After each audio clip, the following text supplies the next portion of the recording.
Video शुरू करने से पहले मैं आपसे एक प्रॉमिस करना चाहता हूँ। ये वीडियो पूरी होने के बाद आप नीट एग्जाम में कोऑर्डिनेशन कंपाउंड के क्वेश्चंस ढूंढ ढूंढ के करेंगे। चलिए शुरू करते हैं। कोऑर्डिनेशन कंपाउंड लिखा हुआ है। कोऑर्डिनेशन कंपाउंड बायोलॉजिकल सिस्टम के कौन से हैं? जैसे क्लोरोफिल, देखो प्लांट में कितना इंपॉर्टेंट होता है। ये किसका कोऑर्डिनेशन कंपाउंड है? Mg का। हीमोग्लोबिन हमारा ब्लड, ये किसका कोऑर्डिनेशन कंपाउंड है? आयरन का, Fe। विटामिन B12, ये किसका कोऑर्डिनेशन कंपाउंड है? कोबाल्ट का। इसके बाद वर्नर थ्योरी। वर्नर थ्योरी में क्या बताया गया है? वर्नर थ्योरी में बताया है कि हमारी सेंट्रल मेटल आयन दो तरीके की वैलेंसी शो करता है, प्राइमरी और सेकेंडरी। पहला पोस्टुलेट कहता है कि दो तरीके की लिंकेज शो करता है सेंट्रल मेटल। कौन कौन से? एक प्राइमरी और दूसरा सेकेंडरी। दूसरा प्राइमरी वैलेंस जो होता है या प्राइमरी लिंकेज जो होता है वो कैसा होता है? आयनाइजेबल होता है और वो नेगेटिव आयन से आपका सेटिस्फाई होता है। थर्ड पॉइंट, सेकेंडरी जो आपका लिंकेज होता है वो नॉन आयनाइजेबल होता है, जो किससे सेटिस्फाई होता है? न्यूट्रल मॉलिक्यूल और नेगेटिव आयन। ठीक है। और सेकेंडरी लिंकेज को हम कोऑर्डिनेशन नंबर भी बोलते हैं और ये फिक्स होता है। फोर्थ, जो सेकेंडरी लिंकेज होता है वो एक स्पेशल अरेंजमेंट शो करता है, यानी ज्योमेट्री। जैसे आपकी क्या हो गई? हम पढ़ते हैं टेट्राहेड्रल, स्क्वायर प्लेनर, ऑक्टाहेड्रल, है ना। तो इन्होंने वर्नर ने कुछ एक्सपेरिमेंट किए थे। अब वो एक्सपेरिमेंट क्या था? इन्होंने सीरीज ऑफ कंपाउंड लिए, इसके कोबाल्ट क्लोराइड के, अमोनिया के साथ। उन्होंने एक्सिस AgNO3 पास करी इन कंपाउंड में को। ठीक है। तो इन्होंने क्या देखा कि AgCl का प्रेसिड बन गया। ठीक है। तो इस एक्सपेरिमेंट को अगर कंडक्टिविटी एक्टिविटी के रिजल्ट के साथ जोड़कर देखें, तब इन दोनों को साथ अगर हम एक्सप्लेन करें तो इस तरीके से एक्सप्लेन कर सकते हैं कि 6 ग्रुप इन ऑल, 6 ग्रुप जो है वो बॉन्डेड रहेंगे, यानी सेकेंडरी वैलेंसी है वो। और कंपाउंड का फॉर्मूला कुछ इस तरीके से होगा, जैसे ये है। यहाँ पर आपका बना हुआ है क्या? या देखो, 3 इसके आयन है क्लोराइड के और एक कॉम्प्लेक्स आयन है, तो रेशो क्या हो गया? 1:3। इसी तरीके से यहाँ देख सकते हैं आप एडिशन कंपाउंड, ये क्या होते हैं? 2 और more stable compound in fixed stoichiometry, यानी 2 स्टेबल कंपाउंड मिलकर एडिशन कंपाउंड बनाते हैं। ये 2 तरीके से क्लासिफाई किए गए हैं। एक तो ये हमारा ही कॉम्प्लेक्स साल्ट जो हम पढ़ रहे हैं इस चैप्टर में, इसके अंदर कॉम्प्लेक्स साल्ट कह लीजिए या कोऑर्डिनेशन कंपाउंड कह लीजिए, ये 100% डिसोशिएट नहीं होते। ठीक है। स्पीसीज जो है वो अपनी आइडेंटिटी खो देती हैं। देखिए जैसे यहाँ पर ये हमारा कोऑर्डिनेशन कंपाउंड है, ये पूरी तरीके से डिसोशिएट नहीं होगा, यानी Fe इसमें से और CN ये अपनी आइडेंटिटी खो देंगे, यानी इनका टेस्ट आप नहीं कर सकते। ये पूरा डिसोशिएट नहीं होगा। के पोटेशियम अलग हो जाएगा, ये के, और ये पूरा एक साथ रहेगा। डबल साल्ट भी आपका एडिशन कंपाउंड है, पर ये कंप्लीटली डिसोशिएट हो जाता है और स्पीसीज इसमें अपनी आइडेंटिटी नहीं लूज करती। ठीक है। ये स्टेबल रहता है जब तक सॉलिड स्टेट में रहता है, पर जब इसको हम वाटर में आप डिसॉल्व कर देंगे तो ये क्या होगा? स्टेबल नहीं रह पाएगा, आयंस में ब्रेक हो जाएगा। इसके ये 3 एग्जांपल लिखे हुए हैं, ये आप नाम याद कर लें, इंपॉर्टेंट है। जैसे कार्नेलाइट है, क्या फॉर्मूला है इसका? फॉर्मूला याद होना चाहिए आपको इसका, ACl NgCl2.6H2O। मोल साल्ट क्या है? FeSO4.NH4 की whole twice SO4.6H2O। Potash alum KAlSO4 2.12H2O। Central metal. ठीक है। और ये बाहर जो है इसको बोलते हैं हम काउंटर आयन। तो काउंटर आयन को अगर हटा दें तो ये जो बचा ये आपकी क्या है? Coordination entity. सेंट्रल एटम आपको पता लगी गया, और ये याद रखें सेंट्रल एटम को लुईस एसिड भी कहते हैं। लिगेंड्स, लिगेंड्स क्या है? ये NH3 जो इससे डायरेक्ट जुड़े रहते हैं, यहाँ पर अंदर ये होते हैं आपके लिगेंड्स। यहाँ पर कितने हैं? 6 हैं। कोऑर्डिनेशन नंबर, इन लिगेंड्स का नंबर कोई कोऑर्डिनेशन नंबर कहते हैं। कोऑर्डिनेशन स्फीयर, कोऑर्डिनेशन स्फीयर बिल्कुल कोऑर्डिनेशन एंटिटी की तरह ही है। अंदर के पार्ट को हम बोलते हैं कोऑर्डिनेशन एंटिटी, और अगर ब्रैकेट भी यूज ले लेंगे हम और इसके ऊपर चार्ज दिखा देंगे तो कोऑर्डिनेशन स्फीयर बोल देंगे। अब 6 नंबर पे काउंटर आयन हम पढ़ चुके हैं। ये जो बाहर क्लोराइड आयन है, यहाँ पर क्लोराइड जुड़ा हुआ है, ये आपका क्या है? Counter ion. कोऑर्डिनेशन पॉलीहेड्रॉन, ये जो आपका अंदर लिगेंड्स है ये किसी ज्योमेट्री जैसे यहाँ 6 है तो ऑक्टाहेड्रल ज्योमेट्री जो बनेगी उसी को बोलते हैं कोऑर्डिनेशन पॉलीहेड्रॉन। ऑक्सीडेशन नंबर हम निकालेंगे, जैसे यहाँ पर क्लोरीन का -1 होता है तो इसका, और 3 है क्लोरीन के, तो इसका ऑक्सीडेशन नंबर 3 आ जाएगा। और हेमोलैक्टिक और हेटेरोलैक्टिक, जैसे यहाँ NH3 6 अंदर जितने भी लिगेंड्स हैं एक ही तरीके के हैं तो इसको होमोलैक्टिक कहेंगे। अगर इसके अलावा मान लो NH3 के यहाँ 3 होते हैं और क्लोरीन के भी 3 अंदर होते हैं लिगेंड्स तो इसको हेटेरोलैक्टिक बोलते हैं। डेंसिटी क्या होता है? नंबर ऑफ डोनर एटम कितने हैं आपके, लिखा हुआ है ना, यूनिडेंटेट डाइडेंटेट, यानी यूनिडेंटेट के अंदर नंबर ऑफ डोनर एटम 1 होता है। डाइडेंटेट में 2 एटम डोनेट हैं, बल्कि पॉलीडेंटेट में 2 से ज्यादा होते हैं। डेंटेट के अंदर आपके 2 डोनर एटम होते हैं पर एक टाइम में एक ही डोनेट करता है, तब इसमें पॉलीडेंटेट होता है एक तरीके से। पर जितने की रिक्वायरमेंट सेंट्रल एटम को होती है उतने ट्रांसफर करता है ना। चिलेट, चिलेट क्या होता है? चिलेट आपका जैसे डाइडेंटेट या पॉलीडेंटेट है तो वो सेंट्रल मेटल से जुड़कर क्या करता है? एक रिंग बना लेता है, उसी को बोलते हैं आप चिलेट। इसमें ये लिखा हुआ है नोट। कोऑर्डिनेशन नंबर में हम फाइंड करने के लिए यूज करते हैं सिग्मा बॉन्ड। पाई बॉन्ड अगर बन रहा है तो उसको हम काउंट नहीं करते। नॉमेनक्लेचर एंड फॉर्मूला, तो देखिए इसमें कुछ रूल्स याद रखने हैं आपको। जैसे ligand should be name alphabetically, मतलब लिगेंड्स का जो नाम देंगे हम वो अल्फाबेटिक ऑर्डर में देंगे। और ये ध्यान रहे, ये जो डाई ट्राई बिस और ट्रिस ये यूज करते हैं ये काउंट नहीं होंगे, कभी आप इससे कंफ्यूज हो। और एनाइन लिगेंड जो होंगे उनके एनम लगेगा O, जैसे क्लोरीन में क्लोराइड हो। और कॉम्प्लेक्स आयन अगर आपका एनायन होगा तो मेटल के एन में लगेगा 8। ठीक है। जैसे यहाँ नाम देते हैं, देखिए ये पहला वाला है जैसे, तो इसको आप कैसे नाम देंगे? तो इसमें आपको क्या नजर आ रहा है? 3 आपके अमीन है तो ट्राई अमीन, और अमीन की स्पेलिंग देख लीजिए, यही लिखनी है AMMINE, अमीन, है ना। और ट्राई एक्वा, क्रोमियम और 3 क्लोरीन जुड़े हुए हैं क्योंकि ये तो न्यूट्रल लिगेंड्स हैं। क्रोमियम 3rd क्लोराइड, इसके नंबर्स नहीं लिखते हैं। इसके बाद ये सेकंड का नाम देना है हमें, तो इसमें आपका 3 आपके इथेन 1,2 डायमीन जुड़ा हुआ है, तो इसमें पहले से ही आपका डाई आ रहा है तो इसलिए हम इसका नाम दिया हमने ट्रिस। ट्राई नहीं दिया क्योंकि इसके अंदर पहले से डाई आ रहा है 3 के लिए अंदर ट्रिसिन का, ट्रिस ईथेन 1,2 डाइअमीन, ठीक है। कोबाल्ट, अब इसकी ऑक्सीडेशन नंबर कैसे, जैसे कार्बन सल्फेट का कितना होता है -2, तो 3 2 6 हो जाएगा, और ये 2x करके जब आप डिवाइड करेंगे तो x कितना निकल के आएगा आपका 3, तो मतलब ऑक्सीडेशन नंबर आपकी कितनी आ गई 3, वो यहाँ लिख दिया। और सल्फेट, इसके नंबर हम लिखते नहीं जैसे आपको ऊपर बताया। फिर ये देखिए तीसरा वाला, ये आपका एग्जाम में आया हुआ है। इसमें क्या होता है, इसके अंदर आप अल्फाबेटिक में देखेंगे तो पहले डाई अमीन, तो यहाँ पर एक स्पेलिंग इसमें ऐसा दे रखा था ए एम, सिंगल एम दे रखा था, डबल एम नहीं, बस इतनी सी मतलब वो थी डिफरेंस, उसकी वजह से 2 ऑप्शन बने हुए थे, एक में डबल एम था और एक में सिंगल एम था, तो आपको डबल एम वाला सेलेक्ट करना है, मतलब चूज करना है। तो diamine tetra aqua cobalt third chloride, ये 4th नंबर पर जो आपका ये फॉर्मूला लिखा हुआ है, ये आपका एनसीईआरटी में दे रखा है और ये नीट में पूछा गया है। तो इसको कैसे करेंगे हम, देखें, ये है आपका, दोनों ही कॉम्प्लेक्स पार्ट दे रखे हैं, यानी ये कैटायनिक और एनायनिक दोनों पार्ट ही कॉम्प्लेक्स हैं। एजी का क्योंकि मोस्टली आपका जो ऑक्सीडेशन नंबर होता है वो 1 होता है, तो पहले इसका नाम देंगे हम डाई अमीन सिल्वर 1, और ये आपका एनायनिक पार्ट है, तो इसको नाम देंगे डाई साइनाइडो, क्योंकि एनायन को एनायनिक लिगेंड को हम ओ से नाम देते हैं डाई साइनाइडो। अब क्योंकि यहाँ पर मेटल भी आपका सेंट्रल मेटल भी एनायनिक पार्ट में आ रहा है, तो अर्जेंटेट, इसको नाम क्या दिया अर्जेंटेट, 8 लगाया, सिल्वर ना कह के अर्जेंटेट, और इसकी वैलेंसी ऑक्सीडेशन नंबर लिख दिया हमने 1, ठीक है। इसके बाद इसका नाम देंगे हम, इसमें क्या है डाई क्लोराइडो, और इसके अंदर पहले से ही आपका डाई आ रहा है इथेन 1,2 डाइमीन, इसलिए बीस यूज करा, ठीक है। और 2 तो ये हो गए और एक ये हो जाएगी, तो ऑक्सीडेशन नंबर कितना हो गया 3, तो कोबाल्ट थर्ड आयन, क्योंकि ये आयन है, काउंटर काउंटर आपका आयन नहीं कुछ लिखा हुआ है यहाँ पर, चार्ज है, तो इसलिए हम इसको आयन लिखते हैं। इसके बाद इसका नाम देंगे हम, इसमें क्या है आपका देखिए डाई अमीन क्लोराइडो, और ये क्या है मिथाइल अमीन प्लेटिनम, और इसकी वैलेंसी कितना, ऑक्सीडेशन नंबर कितना हो जाएगा एक, और इसमें क्या है आपका या क्योंकि इसके अंदर पहले से ही आपका क्या आ रहा है डाई इनाइल आ रहा है ना, डाई पहले से आ रहा था इसलिए 2 के लिए यूज करा 20, फिर इसका नाम लिखा साइक्लोपेंटा डाई इनाइल, है ना, आयरन, और इस पे चार्ज होता है -1, तो आयरन सेकंड, ठीक है। नाम से हम फॉर्मूला बनाए, तो अमीन NH3 bromide, ब्रोमाइडो Br, क्लोराइडो Cl, नाइट्रेटो N, तो NO2, प्लेटिनेट, प्लेटिनेट का मतलब क्या है 8 आ रहा है, क्योंकि इसका मतलब ये क्या है, ये आपका निगेटिव, ये एनायनिक पार्ट है आपका, है ना। एक चार्ज तो इससे हो गया था, एक इससे 2, है ना, और कितना चार्ज है NO2 पर भी माइनस, तीनों पे -1 चार्ज है, और प्लेटिनम पे कितना दे रखा है 2, तो अगर आप कैलकुलेशन करेंगे तो 2 और -3, तो नेट चार्ज कितना आएगा -1, वो हमने यहाँ लिख दिया, है ना। इसके बाद देखिए ये इसका नाम देना है हमें डाई क्लोराइडो, तो Cl2 बिस इथेन 1,2 डाइमीन 2 बार लिख दिया, फिर प्लेटिनम, और कितनी वैलेंसी है 4, अब 4 वैलेंसी है हमारी, तो 4 और 2 यहाँ पर, तो आपका कितना बचा 2, है ना। तो अब इसको बैलेंस करने के लिए NO3 पर कितनी होती है आपकी -1 होती है, तो 2 लगाए हमने यहाँ पर भी, ठीक है। अब ये आया हमारा, इसमें iron third hexa cyano ferrate second, तो अब देखिए इसको कैसे देंगे हम, आयरन आयरन तो हमें पता है ना, फेरेट और आयरन पर ये कितने नंबर कितने होंगे, ये कैसे पता लगेगा, तो देखो हम क्या करेंगे, हेक्सा साइनो लिखो पहले, हेक्सा साइनो, इस पे आपका इसकी वैलेंसी कितनी रखी है फेरेट, इसका ऑक्सीडेशन नंबर 2, तो -6 तो इसका हो गया, -1 करके 6 से मल्टीप्लाई कर -6 तो ये हो गया, और इसकी दे रखी है 2, तो कितना हो गया इस पे टोटल चार्ज 4, तो हम क्या करते हैं, इस पे इसका चार्ज आ रहा है 4, इसका दे रखा है आपको 3, तो इसका चार्ज इधर ट्रांसफर, इसका चार्ज इधर ट्रांसफर, क्रॉस मल्टीप्लाई करके ये फॉर्मूला हमारा बन गया, और इसका एक कॉमन नेम है पर्शियन ब्लू भी बोलते हैं, ये याद रख लीजिएगा।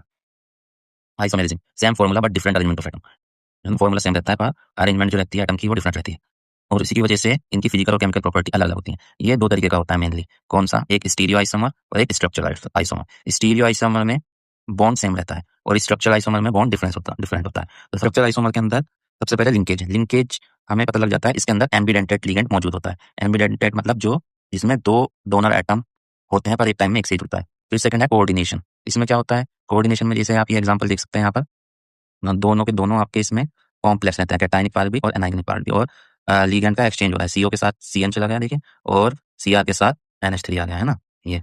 और इसमें ये बात ये ध्यान रखिएगा कि कोऑर्डिनेशन नंबर और ऑक्सीडेशन स्टेट ये सेम रहेगी। और इसके बाद थर्ड है आयोनाइजेशन, इसके अंदर क्या है, जो आपका काउंटर आयन बाहर जो है उसमें लिगेंड बनने की पोटेंशियल होती है, जैसे अंदर जाएगा यहाँ पर ये क्या हो गया आपका लिगेंड बन गया और ये काउंटर आयन बन गया। इसके बाद हाइड्रेट, ये है जैसे यहाँ पर 6 लिगेंड है और वाटर के यहाँ पर 5 है, एक भाग चला है वो सॉल्वेट, फ्री सॉल्वेंट की तरह वर्क कर रहा है ना, यानी ये आयोनाइजेशन की तरह ही है। मतलब इसमें वाटर मॉलिक्यूल इन्वॉल्व रहता है। कोऑर्डिनेशन पोजीशन, ये क्या है, इसमें पॉलीन्यूक्लियर होता है। पॉलीन्यूक्लियर मतलब जैसे इसमें सेंट्रल मेटल एक है, इसमें एक से ज्यादा होते हैं, 2 होते हैं, ब्रिज बन जाता है और उसमें एक्सचेंज होता है आपका लिगेंड का। स्टीरियो आइसोमर के अंदर पहला है ज्योमेट्रिकल, ये ज्योमेट्रिकल आइसोमेरिज्म जो है हेट्रोलैप्टिक में पाई जाती है। हेट्रोलैप्टिक कौन से होते हैं लिगेंड्स, जिसमें मतलब एक से ज्यादा हो, जैसे यहाँ पर आप देख सकते हैं NH3 और Cl, तो 2 अलग अलग तरीके के हैं, तो ये हेट्रोलैप्टिक हो गया। तो इसमें सिस पोजीशन कौन सी होती है, जिसमें दोनों बराबर बराबर हो, और ट्रांस कौन सी होती है, जिसमें 180 डिग्री पे हो, है ना। इसके बाद एक तरीके से ये भी होता है, जैसे अगर तीनों आपके एक साथ हैं तो बोलते हैं फेशियल, ये ट्रायडल में होती है, ठीक है, और तीनों एक साथ नहीं है तो मेरिडोनल। देखिए स्टीरियो आइसोमर में सेकंड आता है ऑप्टिकल आइसोमेरिज्म। इसमें क्या होता है, mirror images that can not super impose on one another, यानी मिरर इमेजेस बनती हैं जो एक दूसरे पर ओवरलैप नहीं होती, और उन दोनों को आपस में क्या बोलते हैं, एनेंशियोमर। और जो मॉलिक्यूल जो आपस में सुपर इम्पोज नहीं हो रहा उसको बोलते हैं कायरल। ये 2 फॉर्म होती हैं, एक को बोलते हैं डेक्स्ट्रो और दूसरी को बोलते हैं लेवो। डी और एल से दिखाते हैं। ये डिपेंड करता है कि वो प्लेन ऑफ पोलराइज लाइट को किस डायरेक्शन में रोटेट करती है। अगर राइट डायरेक्शन में कर रही है तो डी लिखते हैं, और लेफ्ट में कर रही है तो एल लिखते हैं। कंडीशन क्या होती है इसकी ऑप्टिकल आइसोमरिज्म शो करने की, कि एक तो आपका जो कंपाउंड है वो कायरल होना चाहिए। कायरल का मतलब सुपर इम्पोज नहीं होना चाहिए, ठीक है। और दूसरी, उसमें कोई भी प्लेन ऑफ सिमेट्री नहीं होनी चाहिए, यानी कहीं से भी काटे अगर उस कंपाउंड को तो दो इक्वल हाफ में डिवाइड नहीं होना चाहिए। यहाँ से आपके शुरू होता है पार्ट जिससे क्वेश्चन बनते हैं। तो सबसे पहले तो आप याद रखें, अगर आपका मॉलिक्यूल की जो शेप है, मतलब जो आपका कंपाउंड है उसकी जो शेप है अगर टेट्राहेड्रल है, तो वो ज्योमेट्रिकल आइसोमरिज्म शो नहीं करेगा। क्यों नहीं करेगा? क्योंकि उसकी जो ऑल पोजीशन जो होती हैं वो इक्वल डिस्टेंस पर होती है। यानी पोजीशन, जैसे हमने सिस और ट्रांस पढ़ा है ना, तो सिस में दोनों पोजीशन आपस में बराबर रहती है और ट्रांस में 180 डिग्री का रहती है, यानी उन दोनों के बीच में जो डिस्टेंस है लिगेंड टू लिगेंड, है ना, वो अलग अलग है। पर टेट्राहेड्रल में ऐसा नहीं है, सिस हो या ट्रांस हो सेम दूरी पर होती है, इसलिए ज्योमेट्रिकल आइसोमरिज्म शो नहीं करता। और दूसरा, स्क्वायर प्लेनर जो है वो ऑप्टिकल आइसोमरिज्म शो नहीं करता। क्यों नहीं करता? क्योंकि उसमें प्लेन ऑफ सिमेट्री मौजूद होती है। यानी अगर आप स्क्वायर प्लेनर को काट देंगे जिस जिस प्लेन पर लिगेंड्स मौजूद है, तो वो दो इक्वल हाफ में कट हो जाएगा, तो प्लेन ऑफ सिमेट्री आ जाएगी, इसलिए ऑप्टिकल आइसोमरिज्म शो नहीं करता। इसके बाद देखिए लिखी हुई है ट्रिक। ट्रिक याद करने की क्या है? फॉर ऑप्टिकल आइसो मतलब optical isomerism, for optical isomerism in tetrahedral all ligand are different, यानी सारे लिगेंड्स कैसे होने चाहिए? डिफरेंट होने चाहिए। मोनोडेंटेट के केस में अगर ऑप्टिकल आइसोमरिज्म शो करनी है तो टेट्राहेड्रल की बात कर रहे हैं, टेट्राहेड्रल ज्योमेट्रिकल तो शो करेगा करेगा ही नहीं, पर ऑप्टिकल शो कर सकता है, ठीक है। तो इन्होंने बताया कब शो करता है, जब चारों के चारों लिगेंड आपके अलग अलग होंगे। और अगर आपका डाइडेंटेट है, डाइडेंटेट में दोनों लिगेंड अनसिमेट्रिकल होने चाहिए, तब आपका टेट्राहेड्रल ऑप्टिकल आइसोमरिज्म शो कर सकता है। और अगर स्क्वायर प्लेनर की बात करें तो हम क्या करते हैं स्क्वायर प्लेनर में? स्क्वायर प्लेनर में हम ट्रांसपोजिशन चेक करते हैं। अगर ट्रांसपोजिशन अलग अलग है तो ज्योमेट्रिकल आइसोमरिज्म पॉसिबल हो जाता है, वरना नहीं होता। जैसे ये Ma3B लिखा हुआ है, तो इसके हम ट्रांसपोजिशन बना के देखेंगे, है ना। जैसे मैंने बना रखी है, देखिए ए बी, एक तो ट्रांसपोजिशन हो गई ए बी और ए है ना। अब मैंने क्या करा, बी को इधर पहुंचा दिया, ए इधर आ जाएगा, तो अब ट्रांसपोजिशन क्या आएगी? ए बी, ठीक है। पर ये दोनों तो सेम ही ट्रांसपोजिशन है, तो इसलिए कोई ज्योमेट्रिकल आइसोमरिज्म शो नहीं करेगा। इस केस में देख, ये A2B2M जो है ना, ये मतलब ये दिखाने के लिए M क्या होगा आपका? कोई मेटल होगा, जैसे कोबाल्ट, क्रोमियम, कुछ भी हो सकता है। ऐसे ही ए और बी लिगेंड्स होंगे आपके, जैसे वाटर मॉलिक्यूल, क्लोराइड, आयंस, कुछ भी हो सकते हैं लिगेंड, है ना। तो देखो इसमें अगर हम ट्रांसपोजिशन बनाए तो एक तो ए बी है ना, एक तो ये बन गए। अब मैंने क्या करा, मैंने इसके दूसरी पोजीशन क्या करी, इसको चेंज कर दिया मैंने, बी दफा चाहते ए था, तो ट्रांसपोजिशन ए बी बी ये बन गई, ठीक है। तो दोनों ट्रांसपोजिशन अलग है, तो दो ज्योमेट्रिकल आइसोमरिज्म शो कर रहा है। अगर चारों लिगेंड्स अलग अलग हों ABCD, तो कितने आइसोमर बनेंगे इसके? देखो ट्रांसपोजिशन निकाल लो पहले, ठीक है। ये हमने निकाल रखी है, जैसे AB, ए के साथ में बी ट्रांस, तो फिर सी के साथ में डी ट्रांस होगा। ए के साथ में सी ट्रांस होगा तो बी के साथ में डी होगा। ए के साथ में डी, मतलब ए सेम रख के हमने दूसरी ट्रांसपोजिशन लिख दिया, जो बचा फिर उससे ट्रांसपोजिशन लिख दी। ज्योमेट्रिकल आइसोमर बन जाएंगे, 3 ज्योमेट्रिकल आइसोमर बनेंगे इसके, ठीक है। उसके बाद फोर्थ केस है ये, इस ए बी का क्या मतलब है? ये आपका डाइडेंटेट लिगेंड है पर अनसिमेट्रिकल है। अगर ए लिखा रहता तो यानी सेम सिमेट्रिकल डाइडेंटेट लिगेंड है ना। तो इसमें भी ए के साथ में सी आ सकता है तो बी के साथ में डी जाएगा, ए के साथ में डी आएगा तो बी के साथ में सी जाएगा, तो दो ज्योमेट्रिकल आइसोमर पॉसिबल है। इसके बाद अगर डाइडेंटेट लिगेंड 2 बार हो, है ना, ये किसमें बात चल रही है? आपकी स्क्वायर प्लेनर में, तो इसमें भी ज्योमेट्रिकल बन सकते हैं, जैसे ए के साथ में ए ट्रांस तो बी के साथ में बी, सकती है ना, ए बी बी। दूसरा ऐसे पॉसिबल हो सकता है, तो दो ज्योमेट्रिकल आइसोमर पॉसिबल है इसमें। यहाँ से आप वीडियो 5 मिनट आगे बढ़ा सकते हैं, क्योंकि ये कम पूछा जाता है। इसलिए आइसोमेरिज्म देखेंगे ऑक्टाहेड्रल कॉम्प्लेक्स में। तो 6 आपके क्या जुड़े हुए हैं? ये लिगेंड्स जुड़े हुए हैं 1 2 3 4 5 6। मोनोडेंटेट के केस में देख रहे हैं पहले, है ना। तो इसमें क्या करना है हमें? अगर ये ध्यान रखना है, जैसे यहाँ लिखा हुआ है ट्रिक याद करने के लिए, आपको समझने के लिए, अगर आपके मोनोडेंटेट लिगेंड ट्रांसपोजिशन पे होंगे सेम जो है ना, तो उसमें पीओएस प्रेजेंट होगा, तो पीओएस प्रेजेंट होगा तो ऑप्टिकल आइसोमेरिज्म शो नहीं करेगा। और अगर दो ग्रुप सेम होंगे, जैसे ए ट्रांसपोजिशन लिखी आपने और ए साथ आ गया, तो उसमें पीओएस प्रेजेंट होगा, उसमें भी आपका कोई ऑप्टिकल आइसोमेरिज्म नहीं होगा। तो यहाँ पर कुछ केस लिखे हुए हैं, इनको आपको याद कर लेना है अच्छे से, ठीक है। जैसे ये ए4 बी, ए4 मतलब तो आप समझ गए होंगे, मतलब ये लिगेंड होगा, जैसे क्लोरीन आयोडीन कुछ भी हो सकता है 4 बार, वैसे ये भी दूसरा लिगेंड होगा वो 2 बार, है ना। तो इसमें आपके आपके क्या, इसमें दो ज्योमेट्रिकल आइसोमेरिज्म बनेंगे, है ना, एक सिस और एक ट्रांस। और ऑप्टिकल आइसोमेरिज्म इनमें से एक भी नहीं होगा, ठीक है, क्योंकि प्लेन ऑफ सिमेट्री इसमें आएगा। टोटल आइसोमेरिज्म कितना, स्टीरियो आइसोमर कितना हो गया? 2। इस तरीके से ये देखिए आप A3B3 उसमें 2 ज्योमेट्रिकल आइसोमर होते हैं और उनमें से दोनों में से कोई भी ऑप्टिकली एक्टिव नहीं होता, तो स्टीरियो आइसोमर कितना हो गया? टोटल 2। अब बात आती है, अगर 6 के 6 डिफरेंट, तो 15 ज्योमेट्रिकल आइसोमर बनेंगे, 15 के 15 ऑप्टिकली एक्टिव होंगे, तो टोटल कितना हो? 30 आइसोमर। इसमें क्या है? A2B2C2, इसमें ये देखो यहाँ बना के देख रखी है पोजीशन, ट्रांसपोजिशन बनाएंगे। ए के साथ में ए ट्रांस, तो बी के साथ में बी हो सकता है, सी के साथ में सी, ए के साथ ए ट्रांस बनाया, बी के साथ में सी, बी के साथ में सी हो जाएगा ट्रांस, यानी बच्चों को अरेंज कर रहे हैं इस तरीके से। अगर बी बी ट्रांसपोजिशन पे हो तो ये बच्चों को ऐसे अरेंज करोगे आप, है ना। ए सी आप सोच रहे होंगे ए, अगर ए सी सी कर दिया तो ये तो ऊपर वाले केस बन जाएगा, इसलिए हमने ए के साथ में सी लिया, तो बाकी क्या बचा? ए सी दूसरी होंगे, है ना। इसके बाद सी सी को अगर हम ट्रांसफर ले लें तो ये पोजीशन बनेगी और एक ये बनता है। तो अभी हमने जैसे नोट में पढ़ा था, दो सेम आ गए तो ये तो ऑप्टिकल एक्टिव नहीं होगा, क्योंकि इसमें पीओएस आ जाएगी, इसमें पीओएस, इस तरीके से पीओएस आ जाएगी, इसमें नहीं आएगी, तो ये ऑप्टिकली एक्टिव है ना। तो टोटल कितने बने? 1 2 3 4 5, 5 से ज्योमेट्रिकल आइसोमर हो गए और ये ऑप्टिकली एक्टिव है, तो इसका एक मिरर इमेज होगी, 2 हो गए। तो टोटल आपके कितने हो गए? ये टोटल 6 लिखा हुआ है। 6 क्यों लिखा हुआ है यहाँ पर? 7 होना चाहिए था। 7 इसलिए क्योंकि ये वाला ज्योमेट्रिकल आइसोमेरिज्म में तो आपने काउंट कर दिया, तो इस वाले का मिरर इमेज काउंट करेंगे सिर्फ जब हम टोटल करेंगे, तो इसलिए 6 हो गए। और ना डबल काउंट हो जाएगा ज्योमेट्रिकल में भी और ऑप्टिकल में भी, है ना, तो गलत हो जाएगा, इसलिए टोटल 6 आए हमारे। तो ये भी तो केस बन सकता है। तो इसमें टोटल कितने आपके ज्योमेट्रिकल आइसोमर बनेंगे? इसमें बनेंगे आपके 3। ऑप्टिकली एक्टिव कोई नहीं होगा, टोटल 3 हो गए। ऐसा ही मतलब स्टीरियो आइसोमर 3 हो गए। इसके बाद अगर आप यहाँ देखें आपके क्या करा, ए को 3 रहने दिया और तीनों बाकी के 3 अलग ले लिए, है ना। तो इसमें कितने आपके आइसोमर बन रहे हैं। अब देखो यहाँ से आप कहेंगे याद नहीं हो रहा, प्रैक्टिस करेंगे तो आपके याद हो जाएगा। ये देखो इसमें क्या है, ज्योमेट्रिकल आइसोमर कितने बन रहे हैं इसमें 4, और उनमें से एक ऑप्टिकल एक्टिव है, तो कितना हो गया टोटल 4, और एक का मिरर इमेज बनी होगी तो टोटल हो गया 5, है ना। अब एक 3 की जगह A2 ले लो, तो A2 जब हमने लिया तो एक केस तो ये बन सकता है A2 B2 C2, ये भी हमने ऊपर पढ़ा है ना। एक ये हो सकता है क्या A2 B2 और लास्ट वाले को CD कर दिया। तो इसमें कितने आपके ज्योमेट्रिकल आइसोमर बन रहे हैं, इसमें बन रहे हैं आपके 6, जिनमें से 2 ऑप्टिकली एक्टिव हैं, तो टोटल हो गया आपके 8। अब ये क्या करा, आपके A को 2 ही रहने दिया और इसको हमने क्या करा, B, भाई ये डबल लिया था ना, इनको अलग कर दिया चारों को, तो इसमें बनेंगे आपके में 9, 6 ऑप्टिकली एक्टिव, टोटल हो गए 15। इसके बाद लास्ट में अगर 6 के 6 ही अगर आप अलग कर दें तो 15 बनते हैं, और 15 15 के 15 ऑप्टिकली एक्टिव होते हैं, टोटल हो जाते हैं 30। इसके बाद अगर हम बात करें डाइडेंटेट की, डाइडेंटेट में क्या है आपका, मतलब डाइडेंटेट में भी सिमेट्रिकल अगर हो, जैसे ये, तो एक केस तो ये बनता है ये ज्योमेट्रिकली ऑप्टिक नहीं होगा, ऑप्टिकली एक्टिव होगा तो 2 बन गए, एक डी और एक एल, है ना। वेक्स और लेवो तो 2 हो गए। इसके बाद A3 की जगह A2 कर दिया और बाकी में मोनोडेंटेट लिगेंड ले लिया, है ना। तो इसमें कितने बनेंगे आपके, इसमें बनेंगे भाई एक पोजीशन BV की आप करेंगे, एक सिस पे आ जाएगा, एक ट्रांस पे आ जाएगा, 2 हो गए। उसमें से आपका ट्रांस वाला तो ऑप्टिकली एक्टिव नहीं होगा क्योंकि इसमें पीओएस आ जाएगी, सिस वाला ऑप्टिकली एक्टिव हो सकता है ना। तो टोटल कितना हो जाएंगे 3। इसके बाद आया ये आपके, देखो A3 था, 2 करा, फिर आपके एक बार ले लिया, तो बाकी के जो आपकी पोजीशन हैं वो B2 C2 से फुलफिल हो सकती है। तो इसमें आपके कितने ज्योमेट्रिकली आइसोमर बनेंगे, इसमें बनेंगे आपके 3, एक ऑप्टिकली एक्टिव होगा तो टोटल हो गए 4। अब यहाँ देखो, अब क्या करा, ये जो लास्ट वाला था मतलब सारी पॉसिबिलिटी हम एक्सप्लोर कर रहे हैं इसमें। आपके C2 को बदल मतलब अलग अलग ले लिए, CD में 4, जिनमें से 2 ऑप्टिकली एक्टिव, टोटल 6 हो गए। इसके बाद A को सेम रखा और बाकी चारों को अलग अलग ले लिया, तो 6 बनेंगे, 6 के 6 ऑप्टिकली एक्टिव होंगे, टोटल हो गए 12। इसके बाद in case of डाइडेंटेट asymmetrical ligand, देखो MAB3 होल ट्वाइस, इसमें कितनी ज्योमेट्रिकल आइसोमर्स हैं, दोनों के दोनों ऑप्टिकली एक्टिव, टोटल हो गए 4। इसके बाद ये आता है आपके क्या करा, 3 की जगह 2 ले लिए, है ना, और बाकी ये 2 पोजीशन खाली हो गई तो मोनोडेंटेट लिगेंड यूज कर लिया उसमें। टोटल कितने ज्योमेट्रिकल आइसोमर बन रहे हैं इस केस में 5, 3 ऑप्टिकली एक्टिव हैं, टोटल होगा 8। इसके बाद आपके इस सी, ये दोनों सेम लिए थे तो आपका अलग अलग कर दिए, ये पॉसिबिलिटी बन सकती है ना। तो इसमें कितने ज्योमेट्रिकल आइसोमर बनेंगे 6, 5 ऑप्टिकल एक्टिव, तो टोटल होगा 11। और ऐसा आपके इसको 2 की जगह हमने 1 कर दिया, वो यहाँ पर C4 ले लिया, मतलब मोनोडेंटेट सेम ले लिया, तो यहाँ कोई ऑप्टिकली ना ऑप्टिकल आइसोमर बन रहा है ना ज्योमेट्रिकल आइसोमर बन रहा है, सिर्फ एक ही रहेगा, ऐसा ही बन आइसोमर। नंबर 5 पे लिखा हुआ है MABC3D, इसमें कितने ज्योमेट्रिकल आइसोमर बन रहे हैं 3 और एक ऑप्टिकल एक्टिव है, टोटल हो गए 4। अब क्या कर सकते हैं 6 केस में, MABC2 और DQ2, है ना, मतलब इसको एक घटा दिया, इसको एक बढ़ा दिया, तो कितने ज्योमेट्रिकल आइसोमर बन रहे हैं इसमें, आपके बन रहे हैं 4, 2 ऑप्टिकल एक्टिव, टोटल हो गए 6। इसके बाद ये आया आपका, आपके ये डी अलग अलग ले लिया, मतलब DE कर दिया, तो कितने 6 ज्योमेट्रिकली आइसोमर बन रहे हैं, 4 optical active, total 10।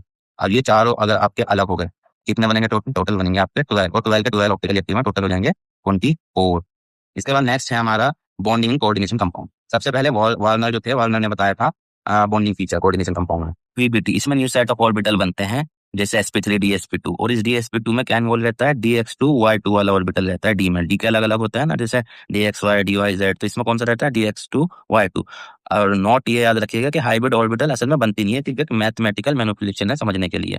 VBT help करता है ज्योमेट्री प्रिडिक्ट करने में, कैसे, मैग्नेटिक बिहेवियर को देख के, अगर कभी कभी ऑक्सीडेशन नंबर सेम होता है और कभी डाई बनता है और कभी पैरा बनता है, तो VBT इसको एक्सप्लेन करता है क्या, formation of inner orbital and outer orbital, ठीक है। नंबर ऑफ अनपेयर्ड इलेक्ट्रॉन भी इससे प्रेडिक्ट करे जा सकते हैं मैग्नेटिक मोमेंट को देखकर, जैसे यहाँ पर म्यू दे रखा है 5.9, तो यहाँ पर नंबर ऑफ अनपेयर्ड इलेक्ट्रॉन होंगे 5। इसकी लिमिटेशन क्या है, सबसे बड़ी तो इसकी लिमिटेशन है कि ये स्ट्रॉन्ग फील्ड और वीक फील्ड लिगेंड में कोई फर्क नहीं बताती। दूसरा, ये कलर के बारे में नहीं बताती और कॉम्प्लेक्स कंपाउंड की स्टेबिलिटी के बारे में कुछ नहीं बताती, और इससे कोई मैग्नेटिक डाटा का कोई क्वांटिटेटिवली हमें पता नहीं लगता, कोई डायरेक्ट फॉर्मूला थ्योरी से हमें नहीं मिलता। ना ये प्रेडिक्ट करती है टेट्राहेड्रल है या आपका स्क्वायर प्लेनर है, कोऑर्डिनेशन नंबर 4 होगा तो ज्योमेट्री टेट्राहेड्रल या स्क्वायर प्लेनर, ये तो पता नहीं लगता। ये देखिए नो, अगर आपका D0 D1 D2 D3 configuration है तो डायरेक्ट आपकी 6 कोऑर्डिनेशन नंबर है तो D2 sp3 बन जाएगा, यानी इनर ऑर्बिटल बनेगा, और अगर D8 9 10 है तो आउटर ऑर्बिटल बनेगा sp3 D2। ऑक्टाहेड्रल होंगे दोनों। केस होता है जब आपका D4 D5 D6 D7 इनमें से कोई कॉन्फ़िगरेशन हो आपका ऑर्बिटल में, मतलब 4 इलेक्ट्रॉन हो, 5 हो, 6 हो, 7 हो, तो इसमें अगर आपका वीक फील्ड लिगेंड है, जो कि इस समय पता नहीं लगता, पर हम आगे पढ़ेंगे स्पेक्ट्रोकेमिकल सीरीज, उसमें हमें पता लग जाएगा, है ना। वीक फील्ड लिगेंड पेयरिंग निकल आता तो आपका क्या आउटर ऑर्बिटल बनेगा, और strong field ligand SFL pairing करा देता है तो इनर ऑर्बिटल बनता है D2 sp3, है ना, लो स्पिन भी बोलते हैं इसको। इसके बाद देखिए CFT क्रिस्टल फील्ड थ्योरी, ये आपकी थ्योरी इलेक्ट्रोस्टैटिक मॉडल पर बेस्ड है ना, मतलब ये लिगेंड्स को आपका पॉइंट चार्ज मानते हैं, मतलब ठीक है। इसमें क्या है, शुरुआत में d ऑर्बिटल डीजेनरेट रहता है, यानी उनकी एनर्जी सेम रहती है, जैसे जैसे लिगेंड उसके पास आते हैं तो d ऑर्बिटल स्प्लिट हो जाता है। ऑक्टाहेड्रल का केस देखना, crystal field splitting in octahedral, ये आपके यहाँ बना रखे हैं हमने डीजेनरेट ऑर्बिटल, जैसे जैसे लिगेंड पास आए तो इसकी एनर्जी बढ़ी, और पास आए तो ये स्प्लिट हो जाता है, 2 ऑर्बिटल ऊपर चले जाते हैं, 3 नीचे आ जाते हैं। जो ऊपर जाते हैं एक्सियल उनको EG बोलते हैं, ये वाले dx स्क्वायर y स्क्वायर और dz, ये dz स्क्वायर, ये तो ऊपर चले जाते हैं, 3 नीचे आ जाते हैं, ये वाले है ना। बीच वाली लाइन को बेरी सेंटर बोलते हैं, एनर्जी गैप को ऑक्टाहेड्रल स्प्लिटिंग गैप बोलते हैं, बच्चे समझ लीजिए, ऑक्टाहेड्रल एनर्जी गैप है ना। तो ये कितने से ऊपर जाते हैं, 3/5 डेल्टा ओ से ऊपर चले जाते हैं, और 2/5 डेल्टा ओ से नीचे आ जाता है ना। इसके बाद ये आपको याद रखना है कि ये स्प्लिटिंग डिपेंड करती है स्ट्रॉन्ग फील्ड लिगेंड है या और चार्ज ऑफ मेटल आयन, इन दोनों चीज पे डिपेंड करती है ना। फिर ये सीरीज है केमिकल सीरीज, ये क्या होती है, ये दिखाती है आपका लिगेंड कितना पावरफुल है। अगर वो स्ट्रॉन्ग लिगेंड है जैसे कि ये है ना, COCN, ये स्ट्रॉन्ग लिगेंड है, ये आप लास्ट का ऑर्डर याद कर रहे हैं ना, ये वाला। और ये जितना ज्यादा होगा वो उतना ज्यादा स्प्लिटिंग एनर्जी गैप उतना ज्यादा आएगा। ये किस चीज पे बेस होता है कि वो अगर स्ट्रॉन्ग फील्ड है तो वो क्या हाई एनर्जी को एब्जॉर्ब करेगा लाइट को, है ना। इस पर क्वेश्चन भी बनता है, वो हम आगे करेंगे। इसके बाद D1 D2 D3 में तो नीचे ही एंटर कर, D1 D2 D3 तीन आपके अगर इलेक्ट्रॉन है तो वो तो नीचे आएंगे, जब फोर्थ आएगा तो केस बनता है। अब उसके पास दो ऑप्शन है, या तो वो इस एनर्जी गैप को क्रॉस करके इजी में चला जाए, या अगर वो क्या हो जाए, अगर उसकी पेयरिंग हो जाए तो वो नीचे ही रहे, है ना। दो केस होते हैं। तो देखिए यहाँ पर अगर पेयरिंग एनर्जी जो रिक्वायर है वो ज्यादा है, या ऐसा समझ लीजिए अगर ये गैप आपका कम है, ये गैप आपका कम, तो जब ये गैप कम होगा तो जाहिर सी बात ऊपर ही जाएगा, तो आपका कैसा बनेगा, लो स्पिन कंपाउंड बनेगा, है ना। यानी वो वीक फील्ड लिगेंड है। भाई ये गैप कम आया तो वीक फील्ड लिगेंड का कैसे, तो हाई स्पिन बनेगा, ये देख वीक फील्ड हाई स्पिन बनेगा। और इसका अपोजिट दूसरा हो जाएगा, अगर ये गैप ज्यादा है, पेयरिंग एनर्जी रिक्वायर्ड उससे ज्यादा ये गैप है, तो क्या होगा आपका, वो ऊपर नहीं जाएगा, नीचे ही फील्ड हो जाएगा। अब डी कैलकुलेशन की एनसीईआरटी में लिखी हुई थी बात, देखिए कैलकुलेशन ये तो करती है D4 से लेकर D7 तक। ज्यादा जो स्टेबल होता है वो स्ट्रॉन्ग फील्ड होता है, वीक स्ट्रॉन्ग फील्ड कंपाउंड जो बनते हैं वो ज्यादा स्टेबल होता है कंपेयर टू वीक फील्ड। देखिए CFT के अंदर ये शेप कुछ इस तरीके से होती है ऑर्बिटल की, ये एक्सियल पर है, ये भी एक्सियल पर है, और ये आपका नॉन एक्सियल होते हैं, ये बना हुआ है ना एक्सियल के बीच में बना हुआ है ऑर्बिटल, है ना। इसी तरीके से Y XY YZ ZX, मतलब बाकी जो तीन है वो इस तरीके से होंगे कुछ, हाँ? तो इनको बोलते हैं एक्सियल EG और इनको नॉन एक्सियल T2G। अब देखिए फ्री स्टेट में डिजेनरेट रहती है। अब जैसे जैसे आप ये फ्री स्टेट बना रखी है, एनर्जी बढ़ेगी, जैसे लिगेंड पास है, भरी और पास है, तो ये स्प्लिट हो गया, है ना। ये तो ऑक्टाहेड्रल का केस हमने पढ़ लिया। अब इसके बाद टेट्राहेड्रल में क्या है, अंदर इस ऊपर वाले का ऑक्टाहेड्रल का जस्ट अपोजिट होता है, यानी इसके अंदर ये नॉन एक्सियल ऊपर चले जाते हैं और एक्सियल नीचे आ जाते हैं, है ना। और बीच का एनर्जी गैप डेल्टा टी से दिखाते हैं। स्क्वायर प्लेनर का है, स्क्वायर प्लेनर में आपका क्या होता है, जैसे जैसे लिगेंड पास सबसे ऊपर जाता है ये, फिर ये DXY, है ना, और फिर DZ स्क्वायर, ये ऑर्डर आप, और इन दोनों की एनर्जी सेम रहती है, ये ऑर्डर याद कर लें। पहले एनर्जी गैप को बोलते हैं डेल्टा 1, टोटल अगर हम निकालें तो डेल्टा किसके बराबर आएगा, तीनों को जोड़, है ना। अब ये आपको याद रखना है, एक तो ये भी इंपॉर्टेंट है कि सबसे ज्यादा गैप यहाँ आता है, फिर सेकंड में, फिर थर्ड में, और ये रिलेशन आपको याद रखना है, इनके बीच में रिलेशन क्या है। डेल्टा T होता है 4/9, डेल्टा O उनका 1.3 टाइम्स होता है ना। तो यानी सबसे ज्यादा ये मेन है, ये याद रखना है। सबसे ज्यादा एनर्जी गैप आता है स्क्वायर प्लेनर में, फिर ऑक्टाहेड्रल में, और फिर टेट्राहेड्रल। स्प्लिटिंग जो गैप आया है इसको अफेक्ट करते हैं। तो पहला फैक्टर है कि जितना ज्यादा डिस्टेंस होगा लिगेंड और सेंट्रल मेटल के बीच में, उतना कम आपका गैप आएगा, मतलब एनर्जी गैप आएगा, है ना। और जितना ज्यादा चार्ज होगा उतना ज्यादा आएगा सेकंड वाला ही, है ना। तो ये याद रखना है। नीचे को जब हम जाते हैं तो Z इफेक्टिव की वैल्यू बढ़ती है, तो जब Z इफेक्टिव बढ़ेगा तो एनर्जी गैप भी ज्यादा आएगा, और लेफ्ट टू राइट चार्ज बढ़ता है Z इफेक्टिव, ठीक है। तो इसी तरीके से इसमें भी क्या डेल्टा की वैल्यू ज्यादा आएगी लेफ्ट टू राइट। और तीसरा आपका जो ये थर्ड पॉइंट है, पॉजिटिव ऑक्सीडेशन स्टेट भी एनर्जी गैप के, ये स्प्लिटिंग एनर्जी गैप आता है डेल्टा, ये जितना ज्यादा पॉजिटिव ऑक्सीडेशन स्टेट होगा सेंट्रल मेटल का उतना ज्यादा गैप आएगा। और जितना फोर्थ वाला स्ट्रेंथ, जितना जितना लिगेंड की स्ट्रेंथ ज्यादा होगी उतना गैप आएगा। और ज्योमेट्री अभी हम पढ़ के आए थे, ये केस है ना, सबसे ज्यादा एसपी में होगी, ठीक। तो कलर का रीजन होता है DD ट्रांजिशन। और पता कैसे लगता है हमें कौन सा कलर नजर आएगा, तो जब इलेक्ट्रॉन नीचे वाले ऑर्बिटल में तो ऊपर वाली में जाता है तो वो एनर्जी अब्जॉर्ब करके जाता है। तो अगर मान लीजिए इसने वायलेट कलर की एनर्जी अब्जॉर्ब करी व्हाइट लाइट में से, तो हमें कॉम्प्लीमेंट्री कलर नजर आएगा येलो, ये कॉम्प्लीमेंट्री व्हील है। रेड कलर की अब्जॉर्ब करी तो ग्रीन, ब्लू कलर की करी तो ऑरेंज, है ना। ये आपको ऐसे ही याद रखना है ना। इसके बाद अगर आपका लिगेंड नहीं होगा तो स्प्लिटिंग नहीं होगी, सब्सटेंस कलरलेस होगा। और इसी तरीके से अगर आपने हीट कर दिया और आपका उसमें वाटर मॉलिक्यूल था, तो इससे भी क्या होगा, वाटर मॉलिक्यूल जब रिमूव कर दिया तो वो भी कलरलेस हो जाएगा। इसके बाद यहाँ पर देखो इन्फ्लुएंस ऑफ लिगेंड दे रखा है, लिगेंड का क्या इन्फ्लुएंस पड़ता है। जैसे ये कंपाउंड है पहले ग्रीन कलर का था, इसमें आपने EN जो कि डाइडेंटेट लिगेंड है वो मिला दिया, तो ये पेल ब्लू कलर का हो गया। अब क्या करा, एक और बार EN मिला दिया तो ब्लू पर्पल हो गया, ये एक और, मतलब तीनों EN ही मिला दिया तो ये वायलेट कलर का हो गया। तो लिगेंड का इफेक्ट आप क्लियरली देख सकते हैं, कलर चेंज हो रहा है ना। इसके बाद कलर ऑफ सम जेमस्टोन्स, ये हमारी हेडिंग है। इसमें क्या है, जैसे कि एनसीईआरटी में दे रखा है आपका रूबी क्रिस्टल होता है, जिसके अंदर कौन सा Al2O3 मॉलिक्यूल रहता है ना। इसके अंदर अगर 0.5 से 1% क्रोमियम थर्ड आयन मिक्स होता है, मतलब हो जाएगा, तो क्या होता है, इसके कारण DD ट्रांजिशन हो जाएगा, जिसकी वजह से ये कलर हो जाएगा। इसी तरीके से एक और दे रखा है एमराल्ड, ये भी एक जेम स्टोन है, मतलब पत्थर है कलर का, है ना। इसके अंदर भी क्या होता है, इसके अंदर भी Cr3+ ऑक्टाहेड्रल साइट ले लेता है। इसका फॉर्मूला भी लिखा हुआ है B3Al2Si6O18। नेक्स्ट टॉपिक है CFSE, crystal field stabilisation energy. Octahedral के केस में पढ़ रहे हैं हम, यहाँ देख सकते हैं 3/5 फिर डिवाइड करके पॉइंट में लिख रखा है ना, ये इससे ये ऊपर जाएंगे और ये इतने से आपका नीचे आएगा -0.4 से। तो फॉर्मूला का क्या बनता है, इसका फॉर्मूला ये है, ये आप याद कर लें, नंबर ऑफ इलेक्ट्रॉन Eg और मल्टीप्लाई एनर्जी, या जितने से ऊपर गया है, और ये माइनस में जितने से नीचे आया है नंबर ऑफ इलेक्ट्रॉन्स में, और ये है आपका कितने इलेक्ट्रॉन पेयर हुए हैं। पेयरिंग एनर्जी को मल्टीप्लाई करेंगे number of extra electron pair, जितने भी पेयर होंगे आपके, है ना। चलिए जैसे यहाँ कैसे पढ़ते हैं, वीक फील्ड लिगेंड के लिए D1 आपका है, तो D1 में आपका ऊपर तो जाएगा नहीं, नीचे आएगा, तो इतने से माइनस यहाँ 1 रखेंगे तो सिर्फ ये रहेगा 0.4 डेल्टा O से नीचे आ गया। ऐसे 2 के लिए 3 के लिए सेम रहेगा। अब केस आता है D4 पर, क्योंकि हमारा केस है वीक फील्ड लिगेंड का, है ना, तो ऊपर जाएगा तो एक ऊपर चला गया, तो देखो ये आ गया यहाँ 1 की मल्टीप्लाई में आ गया, और 3 नीचे है, 3 यहाँ पे नीचे है, तो यहाँ पर 3 करके पेयरिंग कुछ नहीं है, तो इसलिए वो हमने नहीं लिखा। और स्ट्रॉन्ग फील्ड केस में शुरू के 3 तो इसमें भी सेम रहेंगे जैसे वीक फील्ड में होते हैं। D4 का केस आया, D4 में ऊपर न जाके नीचे आ गया, तो एक आपका क्या बन गया, एक पेयर बन गया, पेयर इलेक्ट्रॉन का पेयर बन गया। तो नीचे ही चारों नीचे ही है, तो -4, ऊपर तो कुछ नहीं है, तो इसलिए ये तो नहीं आया, सिर्फ माइनस से नीचे गए हैं, और एक इसमें पेयर बन गया ये, है ना। D5 के केस में देखिए, अगर वीक फील्ड लिगेंड होगा तो क्या होगा, 2 ऊपर चले जाएंगे और 3 नीचे आ जाएंगे, है ना, पेयरिंग कोई नहीं होगी, तो ये फॉर्मूला बना। और अगर स्ट्रॉन्ग फील्ड होगा तो क्या होगा, 5 स्ट्रॉन्ग फील्ड केस में 3 5 नीचे आ जाएंगे, है ना, तो 5 नीचे आ गए, ऊपर कोई नहीं गया, तो इसलिए 0.6 वाली टर्म इसमें नहीं आई, और 2 की पेयरिंग हो जाएगी। स्पेरेंस क्या होता है ये तो अभी समझेंगे, पहले से कंडीशन समझ लीजिए, तो स्ट्रॉन्ग फील्ड होना जरूरी है, और only 1 electron present in higher orbital, higher orbital में एक इलेक्ट्रॉन होना चाहिए। तो होता क्या है ये देखिए, जैसे D7 कॉन्फ़िगरेशन है, तो D7 में आप देखें 6 हाई, क्योंकि स्ट्रॉन्ग फील्ड लिगेंड तो पेयरिंग हो गई और एक ऊपर चला गया। अब ये जो एक इलेक्ट्रॉन है, इसका क्या होता है, ये अपने, क्योंकि एनर्जी गैप है बहुत ज्यादा, स्ट्रॉन्ग फील्ड के केस में ज्यादा ही होगा, तो ये एक इलेक्ट्रॉन इतना चला जाता है कि ये जो हायर ऑर्बिट है इससे ज्यादा, ये लगभग उसके इक्वल हो जाता है, मतलब ये वाला उसके इक्वल चला जाता है, तो ये इलेक्ट्रॉन हाई एनर्जी ऑर्बिट में, हाई एनर्जी शेल में चला जाता है, ठीक है। तो क्या होता है इसकी वजह से, अब ये ऑर्बिटल हमारी खाली हो जाएंगी दोनों, तो हमारा इनर ऑर्बिटल कंपाउंड बन जाएगा D2sp3, ठीक है, इसको बोलते हैं।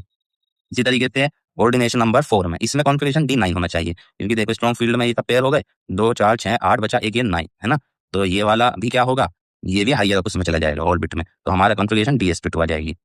समझ रहे हैं आप, यानी ट्रांसफेरेंस ऐसे समझिए कि इसमें होना तो क्या चाहिए था, क्योंकि ऑर्बिटल अवेलेबल नहीं था, तो sp3 टेट्राहेड्रल बनना चाहिए था, और इसमें आउटर आउटर sp3d2 बनना चाहिए था, आउटर ऑर्बिट, पर इनर ऑर्बिट कंपाउंड बन रहा है ट्रांसफेरेंस की वजह से। पर ये होगा कहाँ पर, जहाँ होगा जहाँ पर ये दोनों कंडीशन पूरी होंगी, है ना।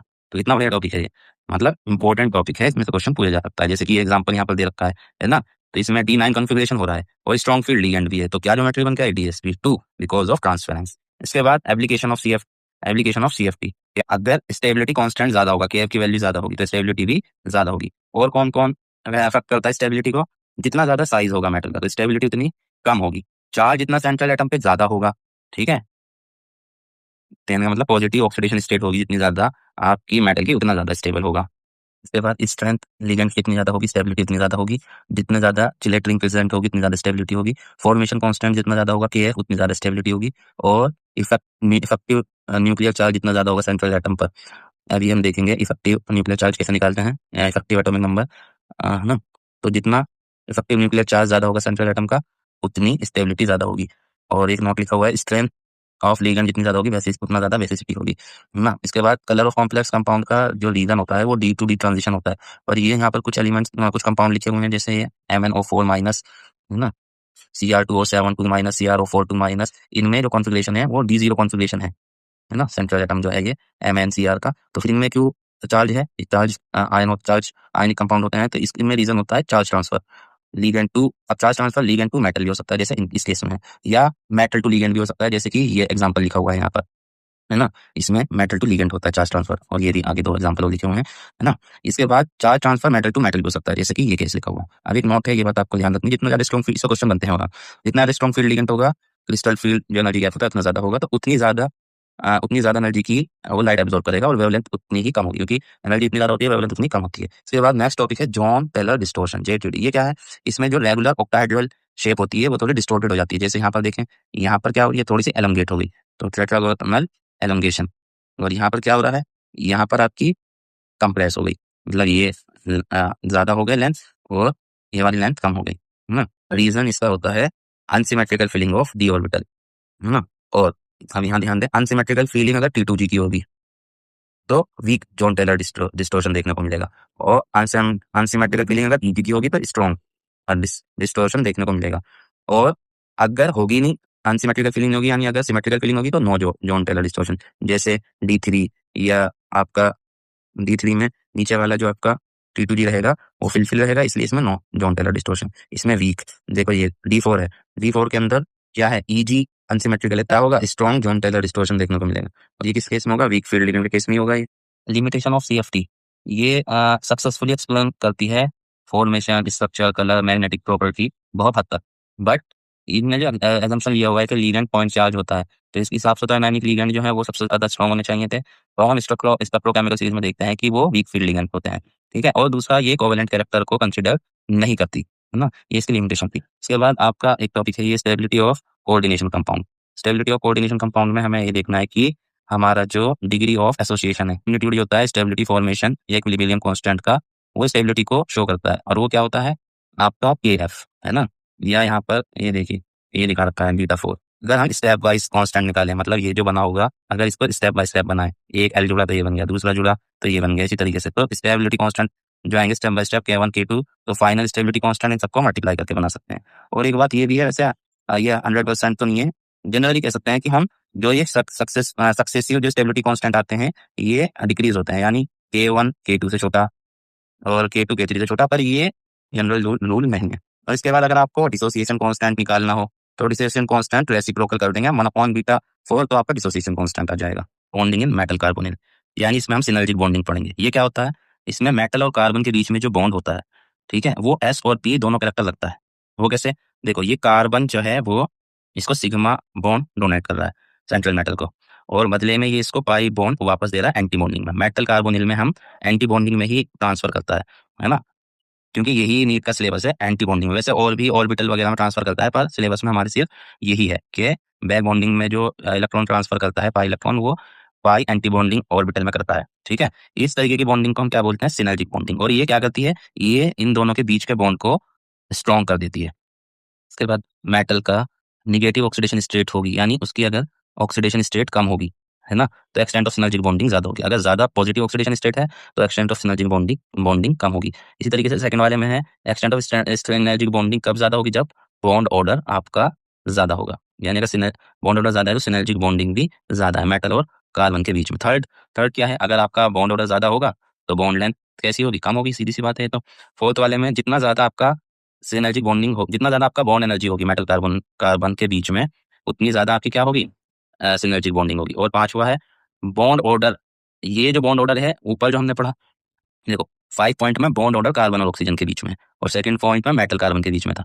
तो सेकंड में तो डायरेक्टली प्रोपोर्शनल था, पर फिफ्थ में सिनर्जिक बॉन्डिंग जितनी ज्यादा होगी, या समझ लीजिए बॉन्ड ऑर्डर कार्बन और ऑक्सीजन के बीच में जितना ज्यादा होगा, सिनर्जिक बॉन्डिंग उतनी कम होगी। तो इसका मतलब बॉन्ड लेंथ, अगर आपका बॉन्ड लेंथ ज्यादा होगी कार्बन ऑक्सीजन के बीच की, तो सिनर्जिक बॉन्डिंग ज्यादा होगी। ये भी एक्सप्लेन किया हुआ है कि बॉन्ड ऑर्डर निकाला हमने इसका, NB minus Na/2, number of bonding electron minus number of anti bonding electron upon 2, ठीक है। तो जो आपका इलेक्ट्रॉन एंटर करता है वो एंटी बॉन्डिंग में एंटर करता है, ठीक है। तो जब Na बढ़ेगा तो बॉन्ड ऑर्डर क्या होगा आपका, घटेगा, ठीक है। अब बॉन्ड ऑर्डर घटेगा तो सिनर्जिक बॉन्डिंग बढ़ेगी। इसके बाद आपका जो क्वेश्चन बनता है वो इस तरीके से बनता है, देखिए कुछ कंपाउंड दे रखे हैं आपके, VCO6 माइनस, इसको A कहा है, CrCO6b, और थर्ड है आपका MnCO6+X। तो इसमें अगर आप देखें तो सिनर्जिक बॉन्डिंग ABC, तो सबसे ज्यादा किसमें होनी चाहिए, ए में सबसे ज्यादा है। क्यों सबसे ज्यादा है, क्योंकि इसका जो आपका सेंट्रल एटम जो है उसका ऑक्सीडेशन नंबर कितना आ रहा है, -1, बीच वाले में 0 और थर्ड वाले में +X। तो हमने अभी पढ़ा था जितना ज्यादा माइनस में होगा उतना ज्यादा आपका सिनर्जिक बॉन्डिंग ज्यादा होगी, और सिनर्जिक बॉन्डिंग ज्यादा होगी तो मेटल कार्बन के बीच की बॉन्ड लेंथ कैसी होगी, बॉन्ड ऑर्डर ज्यादा होगा, है ना। और C और O के बीच का बॉन्ड ऑर्डर कम होगा, ये देखिए ऑर्डर लिख रखे हैं ये। इसके बाद देखिए क्लासिफिकेशन ऑफ लिगेंड। तो लिगेंड का क्लासिफिकेशन सबसे पहले किया है चार्ज के बेसिस पे। तो चार्ज के बेसिस पे 3 तरीके से डिवाइड कर सकते हैं, कैसे, न्यूट्रल, ये कुछ यहाँ पर न्यूट्रल लिगेंड्स लिखे हुए हैं, जैसे H2O, NH3, CO, NO, EN, C6H6, P, PH3 की होल ट्राइफेनाइलफॉस्फीन बोलते हैं इसको, PY पाइरिडीन, BPY, है ना, ETC। ये सब क्या है, न्यूट्रल आपके लिगेंड्स हैं। सारे नहीं लिखे हुए हैं पर मोस्टली यही आपको देखने को मिलेंगे। इसके बाद दूसरे तरीके के लिगेंड आपके आते हैं, ये है एनाइनिक। इन पे माइनस चार्ज होता है ना, ये लिखे हुए Cl minus Br minus I minus, है ना। इसमें आपको NH2 माइनस एमाइडो एसीटेटो, NH2 माइनस इमाइडो, है ना, NH2 माइनस इमाइडो, सल्फेट सल्फेटो कार्बोनेटो ऑक्सिलेटो, GLY ग्लाइसाइनेटो, है ना। ये आपके और इनके लास्ट में क्या लगता है जब नेमिंग करते हैं, आईडीओ आइडो, है ना। जैसे EDTA4 माइनस आपके कैटाइनिक लिगेंड लिखे हुए हैं, इसके नेमिंग जब करते हैं कैटाइनिक लिगेंड आता है तो एंड में नेम के लगाते हैं IEM। जैसे NO प्लस है तो नाइट्रोसोनियम, है ना, NO2 प्लस नाइट्रोनियम, ठीक है, NH2 NH3 plus hydrogenium, Cl plus आ जाएगा क्लोरीनियम, है ना। इसी तरीके से on the basis of denticity, यानी कितने कोऑर्डिनेट बॉन्ड बना रहा है उसके हिसाब से, अगर एक ही बॉन्ड बना रहा है तो मोनोडेंटेट, दो बॉन्ड बना रहा है तो बाइडेंटेट, और बाइडेंटेट जो होता है या पॉलीडेंटेट वो रिंग भी बनाता है, उस रिंग को बोलते हैं स्टीलेट। और ये सिमेट्रिकल और अनसिमेट्रिकल भी होते हैं, है ना। अब एक बात यहाँ ध्यान रखने की है, नंबर ऑफ रिंग उतनी बनती है लेकिन उसकी आप डेंटिसिटी है उससे एक कम रिंग बनती है, ये याद रखिएगा, है ना। पॉलीडेंटेट कौन सा होता है, जिसमें आपके दो से ज्यादा डोनर एटम हो। एम्बिडेंटेट जिसमें दो डोनर एटम होते हैं पर एक टाइम में एक ही डोनेट करता है, जैसे ये भी कर सकता है ये भी, है ना। ऐसे यहाँ पर एस भी कर सकता है एन भी, इसको क्या बोलते हैं, थायोसाइनेटो एस, यहाँ एस कर रहा है, ठीक है। या फिर जैसे ये है तो इसको क्या बोलेंगे, आइसोसाइनेटो एन, एन कर रहा है ना। फ्लेक्सीडेंटेट क्या होता है, फ्लेक्सीडेंटेट मतलब जितनी सेंट्रल मेटल को रिक्वायरमेंट होती है उतने डोनेट करता है, और तो इसमें एक से ज्यादा है डोनर आइटम पर जितनी रिक्वायरमेंट होती है उतने करता है। जैसे EDTA4 माइनस इसका एग्जांपल है ना। एक एग्जांपल ये भी लिखा हुआ है, देखो सल्फेट है, तो सल्फेट जो है ये आपका एक से ज्यादा डोनेट कर सकता है, पर यहाँ पर क्योंकि एक की जरूरत थी तो इसने एक डोनेट किया, है ना। का चिलेटिंग लीजेंट जो रिंग का फॉर्मेशन करते हैं, ये बात ध्यान रखने की, 3 मेंबर रिंग जो होती है वो लेस स्टेबल होती है, चिलेटिंग लीजेंट स्टेबिलिटी प्रोवाइड करते हैं कंपाउंड को। इसके बाद ब्रीजिंग लीजेंट्स कौन से होते हैं, जो ब्रिज मतलब ये पॉलीन्यूक्लियर सेंट्रल मेटल होता है, इसमें देखो दो जाते हैं, उसमें ब्रीजिंग लीजेंट बनता है। जैसे कि इसका एक एग्जांपल दे रहा है, देखो एक क्लासिफिकेशन ऐसे है, classical and non classical ligand. Classical कौन से होते हैं, जिसमें कोई बैक बॉन्डिंग नहीं होती, है ना, ये ओनली सिग्मा डोनर होते हैं। और नॉन क्लासिकल कौन से होते हैं, जिसमें बैक बॉन्डिंग होती है ना, इनको पाई एसिड लिगेंड भी बोलते हैं। सिग्मा डोनेट करेगा और पाई इलेक्ट्रॉन लेगा। अब कौन कौन सी ऑर्बिटल ले सकता है ये लिखा हुआ है, पर हमारे सिलेबस में सिर्फ पाई एंटी बॉन्डिंग का है, ये कुछ इसके एग्जांपल लिखे हुए हैं। इसी तरीके से पाई डोनर पाई एक्सेप्टर भी हो सकता है, जैसे 18 इसका एग्जांपल लिखा हुआ है, और इसमें ये लिखा रहता है, ऐसा साइन बना रहेगा ईटा का, इससे आपको पता लग जाएगा कि ये कैसा है, पाई डोनर पाई एक्सेप्टर। देखो बेंजीन है तो ये कितने पाई इलेक्ट्रॉन डोनेट करेगी, 6, और कितने एटम इन्वॉल्व है इसमें, 6, तो नीटा के ऊपर नंबर ऑफ एटम लिखते हैं, ये 6, C5H5 माइनस है, इसका नाम लिखा हुआ है यहाँ पर, ये इसकी स्ट्रक्चर है, ये 2 इलेक्ट्रॉन देगा। कितने एटम इन्वॉल्व है, एक ही इन्वॉल्व है, तो नीटा के ऊपर 1 लिखा हुआ है, जिसकी ऐसी रिप्रेजेंटेशन रहती है ना, सिग्मा से करके दिखाते हैं। और इसमें कितने एटम इन्वॉल्व है, 5, तो 5 लिखा। और ये कितने इलेक्ट्रॉन देगा, 6 इलेक्ट्रॉन देता है ये पाई इलेक्ट्रॉन, है ना।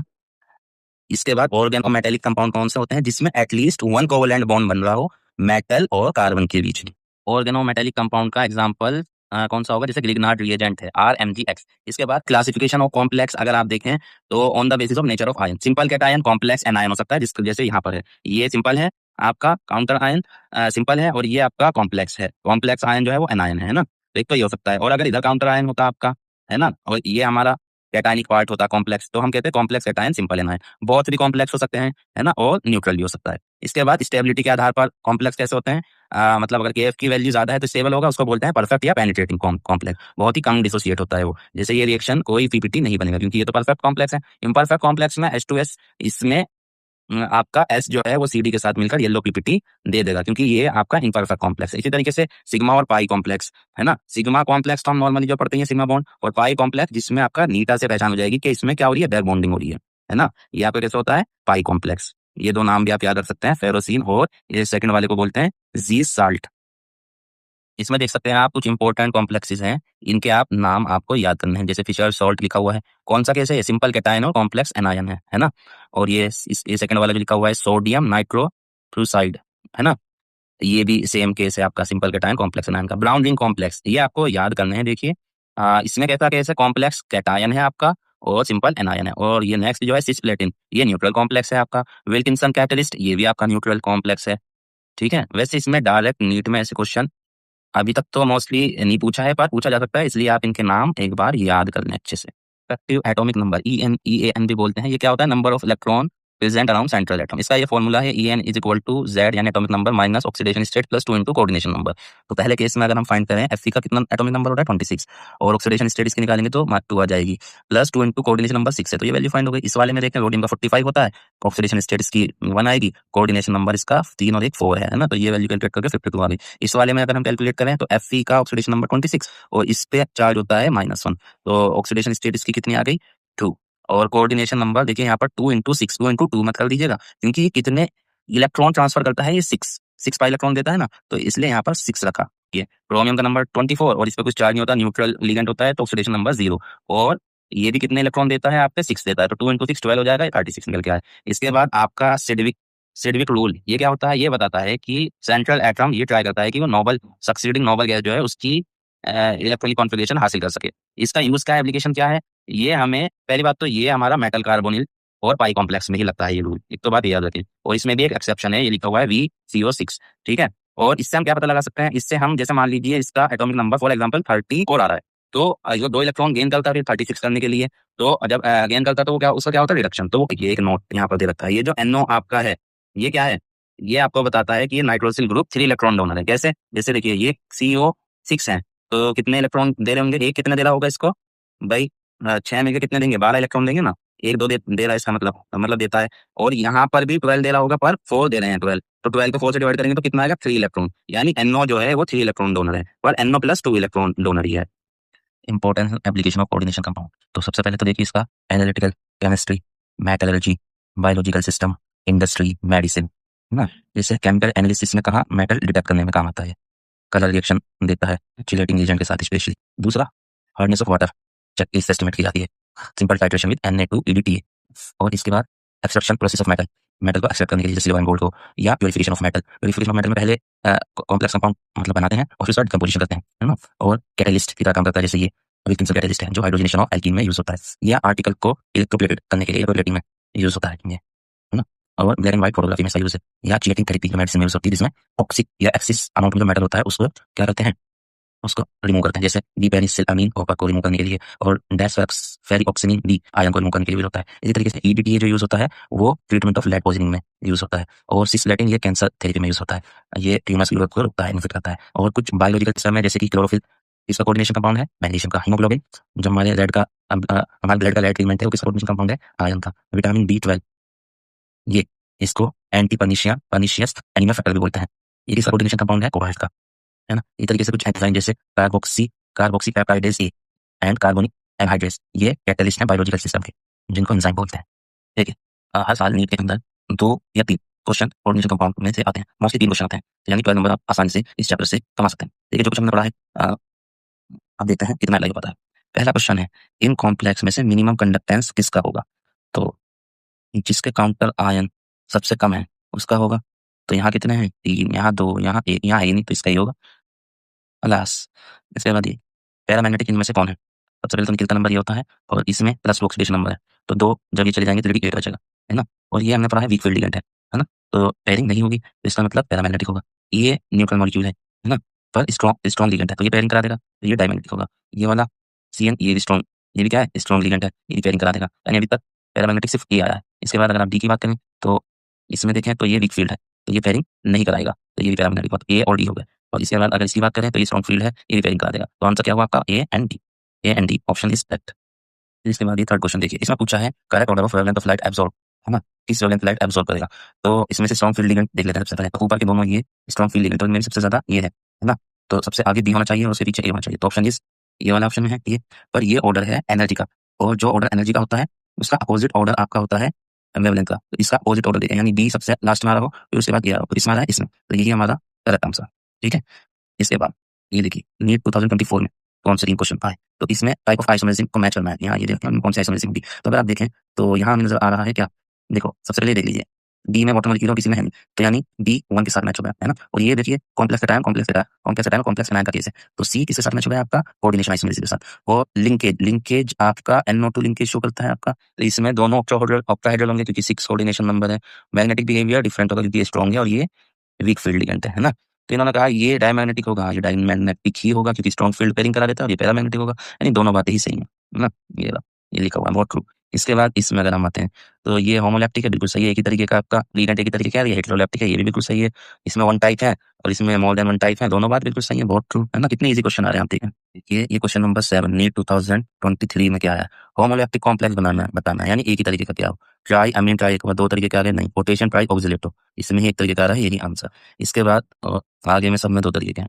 इसके बाद अगर आप देखें लेसिग्नेट एक्सट्रैक्ट, नाइट्रोजन और सल्फर दोनों प्रेजेंट है, तो ब्लड रेड कलर इस वजह से आता है, तो इसकी वजह से आता है, HCN बनता है ना। इसको याद कर लें आप। और लेसिग्नेट टेस्ट हम आगे डिटेल में पढ़ेंगे। देखिए इसमें कहा है मोस्ट स्टेबल कंपाउंड कौन सा होगा इनमें, तो जिसमें सबसे ज्यादा आपकी चिलेट टिंगरिंग बन रही हो, ये इसमें बन रही है, तो ये सबसे ज्यादा स्टेबल होगा। So simple. 2022 के देखते हैं क्वेश्चन हम। इसमें पूछा है कि IUPAC नेम बताइए कॉम्प्लेक्स का। ये देखो मैंने बताया था ना नोट्स में, आपको डायरेक्ट पूछा गया है ये NCERT में। तो क्या ऑप्शन क्या है इसका, डाई एक्वा सिल्वर 1 और फिर क्या डाई साइनाइडो अर्जेंटेट 1। अब ये ऑप्शन देखते हैं हम कहाँ है, पहला ही ऑप्शन है, तो ये राइट आंसर। ठीक है। इसके बाद सेकंड क्वेश्चन क्या आया था 2022 में, ऑर्डर ऑफ एनर्जी एब्सॉर्ब, तो जितना ज्यादा आपका स्ट्रॉन्ग लिगेंड उतनी ज्यादा उसका एनर्जी। तो देखो इसमें 3 बार चिलेटिंग आ रहा है, तो ऑप्शन यही सही है। सबसे पहले 3C सबसे ज्यादा, उससे कम A उससे कम B, तो देखो CBA सिंपल। 2021 में देखते हैं। EDTA पूछा है किस तरीके का ये आपका लिगेंड है, बाइडेंटेट है, नहीं हेक्साडेंटेट है, और यही सही है, 4O है और 2N है, तो ये वाला ऑप्शन सही है आपका, है ना ये। इसके बाद सेकंड पूछा है आपने, इन्होंने क्या ये दे रखे हैं, इनको इससे मैच करना है आपका मैग्नेटिक मोमेंट से। तो देखिए ये 5 एम्पीयर है इसमें, और ये डायमैग्नेटिक, तो इनमें से डायमैग्नेटिक कौन सा होगा, जिसका एटॉम स्ट्रॉन्ग लिगेंड ये है और ये है। यहाँ पर एटॉमिक नंबर है, यहाँ पर सॉरी यहाँ पर ऑक्सीडेशन नंबर कितना है आपका 2 और वहाँ पर है 3, और आयरन का कितना होता है, आयरन का होता है 26, तो 2 गए 6 बचे, 6 को पेयर करा दिया, तो सी को मैच करना है आपको सेकंड से, सी को सेकंड से मैच इसमें होगा। एक ही ऑप्शन दे रखा है सी को सेकंड के साथ, तो हो गया कितना सिंपल था ये। ठीक है। बाकी ये देखिए अगर आपका यहाँ पर +3 होगा तो D5 कॉन्फ़िगरेशन स्ट्रॉन्ग फील्ड फिर भी एक अनपेयर रह जाएगा, तो 1 के लिए बोर्स मोमेंटम मैग्नेटिक मोमेंट 1.73 आता है। ठीक है। यहाँ पर वीक फील्ड लिगेंड है आपका, तो D5 5 के लिए ये वाला होगा, और यहाँ पर कितना आपका 4 अनपेयर के लिए ये आएगा सिंपल। इसके बाद नीट 2020 में देखते हैं क्या पूछा था। ये आपका स्पेक्ट्रोकेमिकल सीरीज से क्वेश्चन है डायरेक्ट। तो इसमें आपको क्या पूछा है, करेक्ट ऑर्डर लगाना है। करेक्ट ऑर्डर कौन सा है, तो देखो सबसे ज्यादा तो आपका इनमें से कौन होता है, सबसे ज्यादा होता है CN, और उससे पहले C2O 42 माइनस, तो ऑप्शन कहाँ पर यहाँ दे रखा है, और फिर ये वाला F माइनस। मतलब आपको स्ट्रॉन्ग फील्ड याद करना है। अभी हम एक बार स्पेक्ट्रोकेमिकल सीरीज देख लेते हैं। इसमें सबसे आगे CO, ये CO ऑप्शन में नहीं होना, ये सबसे आगे आता है CN है। ठीक है। फिर अगर आप चाहें तो देखो NCS है, ये SCN दे रखा है पर हमें, फिर ये आ गया दूसरा, फिर F माइनस, और फिर ये। अब ये याद करें, इसमें आप सबसे ये जरूर याद करें, तो अगर आपने याद किया हुआ तो आपको पता होता कि CN सबसे आगे है ना। इधर से भी वीक भी देख लीजिए, 3 कम से कम वीक याद कर लीजिए, है ना। तो ये सबसे वीक था, तो अगर हम फिर इसमें अप्लाई करते हैं, इसको सबसे आगे CN होना चाहिए, सबसे पीछे SCN होना चाहिए, तो हम इसको ऑप्शन को लगाते हैं। पूरी सीरीज याद करने की हमें जरूरत नहीं पड़ती। इसके बाद नेक्स्ट क्वेश्चन 2020 में पूछा है, क्या पूछा है कि यूरिया विद वाटर कुछ ये बनाया जो डिकम्पोज हो गया, विच डिकम्पोज टू फॉर्म बी, जिसने बी बना लिया, जो C2 में पास करा गया, तो ब्लू कलर का उसमें सोल्यूशन दिया। तो यहाँ देखिए यूरिया से NH3 बना, मतलब जो कंपाउंड बना वो NH3 बना, और फिर वो Cu से रिएक्शन करके क्या बना देगा, वो ये कंपाउंड बनाएगा, है ना, डीप ब्लू कलर का। इसके बाद तीसरा क्वेश्चन क्या पूछा 2020 में, तीसरा पूछा है कोऑर्डिनेशन नंबर को हाइब्रिडाइजेशन के साथ मैच करना है, तो 4 में ये दोनों हो सकते हैं, बिल्कुल सही है, मतलब ये तो बिल्कुल सही है, इनको मैच करना है। तो 4 sp3 क्या होता है, टेट्राहेड्रल, तो फर्स्ट मैचेस विद थर्ड, तो ये मैच विद थर्ड, ये दे रखा है और ये दे रखा है ना। फिर बी में देखिए, बी से पता लग जाएगा, बी क्या है आपका स्क्वायर प्लेनर, तो बी 4 के साथ, तो ये वाला ऑप्शन सही हो गया आपका। बस इतना ईजी क्वेश्चन था। देखिए 2019 में क्या क्वेश्चन पूछा था, ये दे रखा है, तो इसमें कॉन्फ़िगरेशन बतानी है T2G और EG की, है ना। तो स्ट्रॉन्ग फील्ड लिगेंड है, तो क्या कराएगा ये, ऑक्सीडेशन नंबर 2 है, यानी 6 इलेक्ट्रॉन होंगे और उनको पेयर करा देंगे, तो तीन मतलब 6 के 6 आपके T2G में आ जाएंगे, तो ऑप्शन इज यही सही ऑप्शन है। कितना इजी क्वेश्चन पूछा है। कौन सा स्टेबल नहीं होगा, तो सिलिकॉन के साथ 6 क्लोरीन स्टेबल नहीं रह सकते स्टेरिक हैंड के कारण, तो कितना इजी क्वेश्चन पूछ लिया है। इसके बाद टिक के देखते हैं, ये दे रखा है, इसमें पूछा है कि ये कौन सा आपका आइसोमेरिज्म शो करेगा। ऑप्शन क्या दिए हैं, ज्योमेट्रिकल कोऑर्डिनेशन, कोऑर्डिनेशन नहीं होगा, आयनाइजेशन नहीं होगा, लिंकेज नहीं, तो बच्चा क्या ज्योमेट्रिकल, अरे यार। इसके बाद देखो डी ट्रांजिशन पूछा है और कहा है कि पैरामैग्नेटिक और होना चाहिए, सिर्फ इसके अंदर आपका D1 कॉन्फ़िगरेशन आएगा, इसके अंदर बात ये वाला MnO4 2 माइनस के अंदर एक आएगा, वरना जितने भी आपके ये हैं इनमें सब में D0 कॉन्फ़िगरेशन आएगा। मतलब ये तो आप याद ही रख लीजिए, CRO ये वाला और ये तीनों याद रख लीजिए आप, इनमें D0 कॉन्फ़िगरेशन होता है। ठीक है। तो मोनो एक ही आपका सेंट्रल एटम एक है, तो मोनोन्यूक्लियर हुआ, इतना सिंपल था ये। अभी तक जितने भी क्वेश्चन आए हैं, इस क्वेश्चन में सबसे ज्यादा दम था, क्योंकि इसमें है दम, तो यही है भैया सिंगम। हम देखो इसमें क्या हुआ था, इसमें नॉर्मली बच्चे किसके साथ जाते, क्योंकि स्ट्रॉन्ग फील्ड लिगेंड है, तो इसमें मोस्टली स्क्वायर प्लेन के साथ जाते। है ना? पर क्योंकि यहाँ पर लिगेंड इफेक्ट लग रहा है, क्योंकि स्ट्रॉन्ग फील्ड लिगेंड है और निकल की ऑक्सीडेशन नंबर यहाँ पर 0 है ना? तो 4s के इलेक्ट्रॉन बचे हुए हैं, तो ये इतना स्ट्रॉन्ग फील्ड लिगेंड है कि ये 4s के इलेक्ट्रॉन मतलब d के तो पेयर कराता ही है, 4s के उठा के भी d ऑर्बिटल में शिफ्ट कर देता है। तो अब जब d ऑर्बिटल बचा ही नहीं, तो sp3 ही कॉन्फ़िगरेशन बनेगा आपका। ये शॉर्ट ट्रिक लिखी हुई भी है ना? कि निकल अगर 0 कॉन्फ़िगरेशन ऑक्सीडेशन स्टेट में आ जाए और स्ट्रॉन्ग फील्ड लिगेंड प्रेजेंट हो, तो sp3 बनता है, ठीक है? बहुत ही अच्छा क्वेश्चन था ये, मज़ा आ गया इसको करके, याद रखिएगा इसको, ठीक है? तो हम किसके साथ जाएँगे? टेट्राहेड्रल डायमैग्नेटिक के साथ। 2013 में देखते हैं क्या पूछा था इन्होंने। इंक्रीजिंग ऑर्डर ऑफ वेवलेंथ, तो वेवलेंथ एनर्जी के इनवर्सली होती है, तो एनर्जी सबसे ज़्यादा किसमें आएगी इसमें? देखो इस वाले में, क्योंकि इसमें 3 चिलेटिंग, इसमें मतलब चिलेटिंग रिंग प्रेजेंट है ना? इसमें आएगी। तो ये वाले ऑर्डर का उल्टा किसमें आ रहा है? इसका इसका ऑर्डर उल्टा किसमें आ रहा है ये वाला, है ना? तो D is the right answer. इसके बाद नेक्स्ट पूछा इन्होंने कि करेक्ट स्टेटमेंट बताना है इसके बारे में। तो देखो इसमें Mn का कितना नंबर होता है? 25 और ऑक्सीडेशन नंबर यहाँ कितना आ रहा है उसका? यहाँ आ रहा है इसका 3। तो ये स्ट्रॉन्ग लिगेंड है, तो क्या करेगा ये? पेयरिंग करा देगा। तो क्या आएगा? भाई ऑक्टा डेल्टा हो गई होगा, क्योंकि कोऑर्डिनेशन नंबर 6 है और हाइब्रिडाइजेशन क्या हो जाएगा इसका? हाइब्रिडाइजेशन हो जाएगा D2sp3, ठीक है? इसके बाद नेक्स्ट इसमें क्या कहा है? ये भी पूछा गया था, तीसरा क्वेश्चन जो आया था करेक्ट ऑर्डर। ये देखो वर्नर पे आगे जो वर्नर ने एक्सपेरिमेंट किया था, इसमें AgNO3 एक्सिस में पास कराई, तो इसमें कोऑर्डिनेशन नंबर तो फिक्स रहेगा 6, तो इसमें 3 बनेंगे, मतलब AgCl इसमें 3 बन सकते हैं, इसमें भाई 5 और 1 फिक्स रहेगा, 2 बन सकते हैं, और इसमें 4 तो ये हो गए, 2 फिक्स हो गए, तो 1, तो 3 2 1। इसके बाद AnFe3 soluble in HF only in presence of K। क्या फॉर्म होता है ये बताना है। तो क्या फॉर्म होता है? इसमें फॉर्म होता है ये K3Al F6 ठीक है? क्योंकि ये F6 3 सोल्यूबिलिटी को ये कॉम्प्लेक्स कॉम्प्लेक्स एनायन बनाता है, ये सोल्यूबिलिटी को इंक्रीज कर देता है। ये देखिए नीट 2016 में बहुत अच्छा क्वेश्चन पूछा हुआ है, ट्रांस इफेक्ट। तो सबसे ज्यादा तो CN का होता है ना, और NH3 का वीक होता है, पर इसमें भी यही ऑप्शन है, पर Br से ज्यादा इसका होता है। ये कुछ ऑर्डर है, ये आप देख सकते हैं, इनका लगभग बराबर होता है C और CN का, है ना? और बीच में कुछ देखो ये C6H5 आ गया है यहाँ, और Br आ रहा है बीच में कहीं, है ना? और ये लास्ट में आता है, ठीक? ये ऑर्डर आप एक बार लिख कर देख लें, इसको रफली याद रखें, शुरू का तो ये जरूर याद रखें और लास्ट का याद रखें, और बीच में से भी 2-3 याद कर लें इसमें। क्वेश्चन पूछा है जॉन टेलर इफेक्ट किसमें नहीं शो होगा? तो इसमें आपका सिमेट्रिकल फीलिंग हो रही है, तो इसमें आपका जॉन टेलर डिस्टॉर्शन नहीं दिखेगा। इनका क्वेश्चन देखिए, कह रहा है कोबाल्ट क्लोराइड अमोनिया के साथ क्लोराइड टेस्ट कौन सा नहीं देगा? तो कौन सा नहीं देगा? ये वाला नहीं देगा, क्योंकि इसमें भी ऑर्डिनेशन नंबर 6 हो जाएगा, तो 1 Cl फ्री रहेगा, इसमें 2 फ्री रहेंगे, इसमें 3 फ्री रहेंगे, इसमें कोई फ्री नहीं रहेगा। तो यही आंसर है, सब कंपाउंड बनाया है, ठीक है? कोई फ्री नहीं है, तो ये कैसे आपका प्रेसिपिटेट देगा ही नहीं, टेस्ट देगा ही नहीं HCl का। एंड दैट इसमें पूछा था स्टेटमेंट पूछिए, ये देखो इसमें ये सब क्या है? ये आपका स्ट्रॉन्ग फील्ड लिगेंड है और ऑक्सीजन नंबर 3+ है, कोबाल्ट का एटॉमिक नंबर कितना होता है? 27। तो जब आपके 2 S में और D में आपके 7 हैं, तो D6 आएगा, है ना? तो CN स्ट्रॉन्ग फील्ड है, तो क्या करेगा इसको? पेयर कराएगा, और जब पेयर कराएगा तो कितने पेयर हो जाएंगे आपके? मतलब डायमैग्नेटिक मिल जाएगा, तो लॉइसिन बनेगा। तो आंसर क्या है? पहला वाला ही है ना, फर्स्ट वाला, ठीक है? इसके बाद electrolyte same one half factor बताना है, इसके इसमें कितने आपके आयंस बनेंगे? इसमें बनेंगे 5 आयन, 2 इसके 3 इसके, है ना? तो टोटल 5 आयन बन रहा है, तो इनमें से 5 इसमें बनेंगे, 5 इसमें बनेंगे, 4 और एक ये 1 5, ठीक है? तो आंसर इज दिस वन। ये IPMT तो 2014 में जो क्वेश्चन आया है, zero crystal field stabilisation energy बतानी है। तो ये हमने पढ़ा था, ये फॉर्मूला होता है, बस ये मैंने बाहर लिख रखा है, इसको अंदर मल्टीप्लाई करेंगे दोनों में आ जाएगा। तो हमने जो पढ़ा था बिल्कुल ये वही फॉर्मूला है, ऐसे भी लिख सकते हैं, है ना?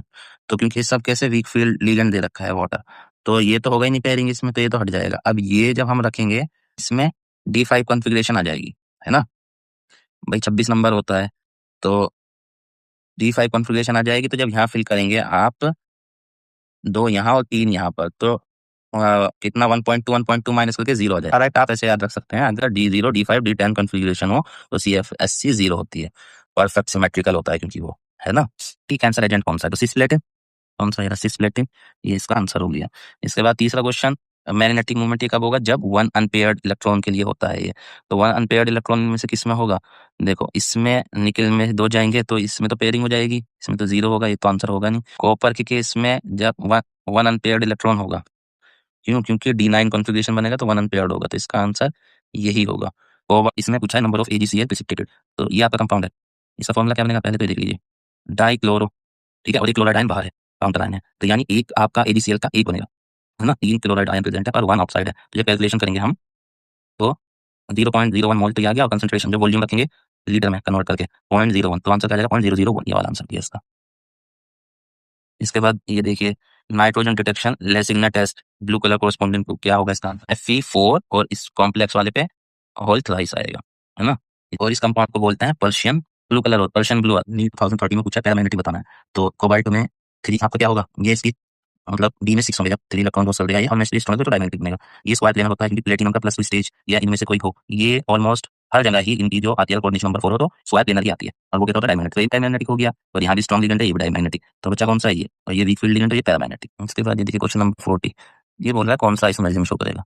तो ये 90 डिग्री पे दे रखा है बॉन्ड, तो यानी सिस पोजीशन पे है, तो सिस आइसोमर होगी। क्षण सही नाम नहीं है देना, लिंकेज शो नहीं कर रहा है, इसका आंसर सिस आइसोमर ना। इसके बाद इसमें पूछा है कि इसमें कितने मेंबर की रिंग बनेगी। तो इस ये जो होता है ये हमने यहाँ बना के दिखा रखा है ना, मतलब ऐसे ऐसे 3 बनेंगे, मैंने एक बनाया यहाँ पर, तो 1 2 3 4 5 6 6 मेंबर रिंग बनेगी इसमें।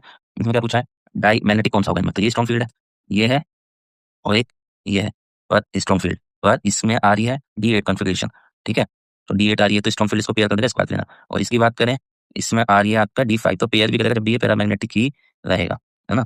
पूरी तरीके से पेयर नहीं हो पाएगा ना, एक तो फिर भी पेयर अगर कर दिया तो 5 है, तो पहले ऑर्बिटल में 2 हो गए, दूसरे में 2 हो गए, तीसरे में 1, तब भी एक पैरामैग्नेटिक तो तब भी रहेगा ना ये। इसके बाद ये वाला देखते हैं पैरामैग्नेटिक बिहेवियर इनमें से किसमें होगा, तो 6 कोऑर्डिनेशन नंबर है, तो D8 के लिए आउटर ऑर्बिटल बनेगा sp3 D2, ठीक है। पर तो इसमें पर पैरामैग्नेटिक रहेगा ना, 2 इलेक्ट्रॉन आपके रह गए 10 पे, तो पैरामैग्नेटिक है।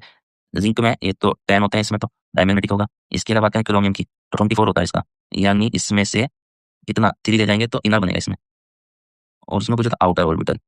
अब आया ये कोबाल्ट, कोबाल्ट का अगर आप देखें तो ये बनेगा D6, ठीक है, और स्ट्रॉन्ग फील्ड लिगेंड है, तो क्या पेयर करा देगा ये इसमें, है ना। तो आंसर क्या है हमारा ये वाला।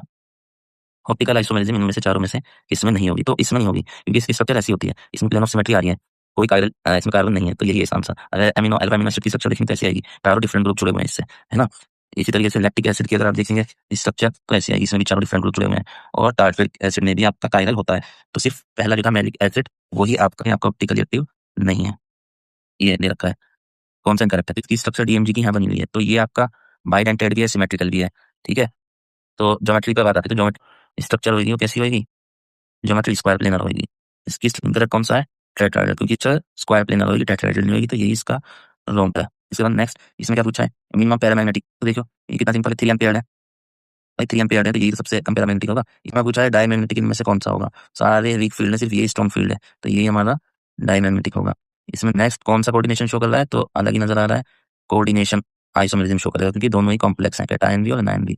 इसके बाद इसमें देखो चारों अलग अलग लिगेंड जुड़े हुए हैं, तो कितने ज्योमेट्रिकल आइसोमेरिज्म शो करेगा, 3।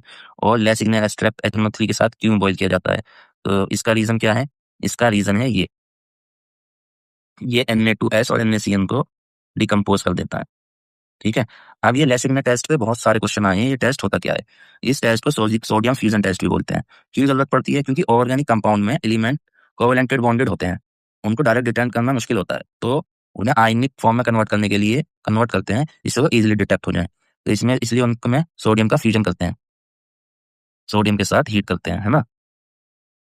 लेसिग्नल टेस्ट क्या होता है, फ्यूजन के बाद जो रेसिड्यू बचा उसको उसमें वाटर मिला देते हैं और फिल्टर कर देते हैं, जो भी बन के उसको लेसिग्नल टेस्ट कहते हैं। इसमें आयनिक फॉर्म में एलिमेंट प्रेजेंट होता है। टेस्ट क्या है, जैसे हम नाइट्रोजन का टेस्ट कर रहे हैं, तो नाइट्रोजन के टेस्ट में ये ब्लू कलर आ जाता है, इसकी वजह से CN6 की वजह से, है ना।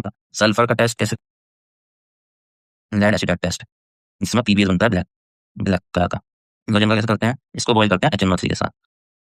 क्यों बॉइल करते हैं, ये क्या करता है, NaCN और Na2S को डिकम्पोज कर देता है, जिससे ऊपर पूछा था। फिर AgNO3 मिलाते हैं इसमें, ठीक है। फिर क्या होता है, व्हाइट PBT AgCl का बन के आ जाता है, कैसे कलर का, पेल येलो, ब्रोमीन के केस में, आयोडीन के केस में येलो। फिर NH3 का सोल्यूबिलिटी टेस्ट करते हैं, क्यों, ये सोल्यूबल होता है AgCl NH3 में, ये AgCl सोल्यूबल होता है, AgBr पार्शियली सोल्यूबल होता है, Gi इनसोल्यूबल होता है। तो पता लग जाता है आपका कौन सा हाइड्रोजन प्रेजेंट है ना। नाइट्रोजन और सल्फर अगर दोनों हो तो आपका क्या बनता है, ये बनता है SCN, ठीक है, NaSCN। इसकी कलर से ये कैसे कलर का आता है, Fe3+ के साथ कैसा कलर देता है, ब्लड रेड कलर देता है। ये ट्रैप यहाँ पर, अगर N और S दोनों प्रेजेंट होंगे तो ब्लड रेड कलर आएगा SCN की वजह से। और अगर आप सोडियम का फ्यूजन नहीं करेंगे तो ये टेस्ट होगा ही नहीं, कंपलसरी है ये। तीसरा HNO3 को अगर आपने स्किप कर दिया तो आपका रिजल्ट रॉन्ग आएगा, क्योंकि AgCN और Ag2S बन जाएगा, ठीक है। इसके बाद यहाँ देखें क्या पॉइंट याद रखना है, HNO3 इनको रिमूव करता है, सॉरी पर्शियन ब्लू। नाइट्रोजन का टेस्ट क्या है, पर्शियन ब्लू कलर आ जाता है। नाइट्रोजन सल्फर का टेस्ट क्या है, ब्लड रेड कलर। और AgCl NH3 में सोल्यूबल हो जाता है, सोडियम फ्यूजन जरूरी होता है। इसके बाद ये याद रखना है सोडियम फ्यूजन क्यों करते हैं, यानी आयनिक कन्वर्जन करता है, फिर हम कलर टेस्ट करते हैं, इसी को हम लेसिग्नल टेस्ट बोलते हैं। देखो लेसिग्नल टेस्ट में ज्यादातर ट्रैप क्या आता है, HNO3 का रोल क्या होता है, ठीक है, हैलोजन टेस्ट से पहले लेसिड ने एक्सट्रैक्ट को कंसंट्रेटेड HNO3 से बॉयल क्यों करते हैं? ऑप्शन देगा AgCl प्रेसिपिटेशन के लिए, KCl चेंज, मतलब कुछ भी ऑप्शन देगा। तो इसका सही आंसर क्या है? इस Cn- और S2- को रिमूव करने के लिए। मतलब ये इंटरफेरिंग आयंस होते हैं, इनको हटाने के लिए HNO3 ऐड करते हैं, है ना। दूसरा, नाइट्रोजन और सल्फर का टुगेदर टुगेदर टेस्ट जो करते हैं, तो कंपाउंड में कौन सा कलर आएगा, है ना। तो इसमें कौन सा कलर आता है? Blue, black, blood red. तो ब्लड रेड, ब्लू टिक नहीं करना है, ब्लू NaCN में आता है, ठीक है। यहाँ पर NaCN बनता है। इसके बाद AgNO3 का इसमें क्या है? टेस्ट कन्फ्यूजन, व्हाइट पीपीटी मिलता है, क्या ये Cl- को कंफर्म करता है? हमेशा नहीं, क्योंकि व्हाइट पीपीटी तो AgCN का भी बन सकता है, ठीक है। तो कंफर्म के लिए क्या करना पड़ेगा? NH3 में अगर सोल्यूबल हो रहा है तो कंफर्म होता है कि Cl- प्रेजेंट है। और सोडियम फ्यूजन तो कंपलसरी होता है। इसमें कैसे आता है? देखो, डायरेक्ट ऑर्गेनिक कंपाउंड से हेलोजन डिटेक्ट कर सकते हैं, मतलब ये क्वेश्चन बन सकता है, ठीक है। तो आंसर है नहीं। हमें सोचने से स्टूडेंट को ऐसा लग सकता है कि AgNO3 डायरेक्टली यूज कर सकते हैं, ऐसा नहीं होता। कोवेलेंट को पहले आयनिक बनाना पड़ेगा और उसके लिए Na फ्यूजन कंपलसरी है। ब्लैक प्रेसिपिटेशन टेस्ट क्या है? ब्लैक पीपीटी लेसिड टेस्ट इंडिकेट क्या करता है? तो सल्फर को करता है। नाइट्रोजन के साथ भी इसमें बच्चे कंफ्यूज हो जाते हैं, ठीक है। ठीक है, ये 5 सेकंड में अगर आप देखें, HNO3 क्लीन इंटरफेरेंस, कौन कौन से आयंस थे वो? Cn- और S2-। Blue colour and black colour sulphur, yellow white halogen अगर NH3 के साथ सोल्यूबल होता है तब, ठीक है, क्योंकि व्हाइट प्रेसिपिटेट AgCN का भी बनाता। और red colour, blood red colour nitrogen plus sulphur होता।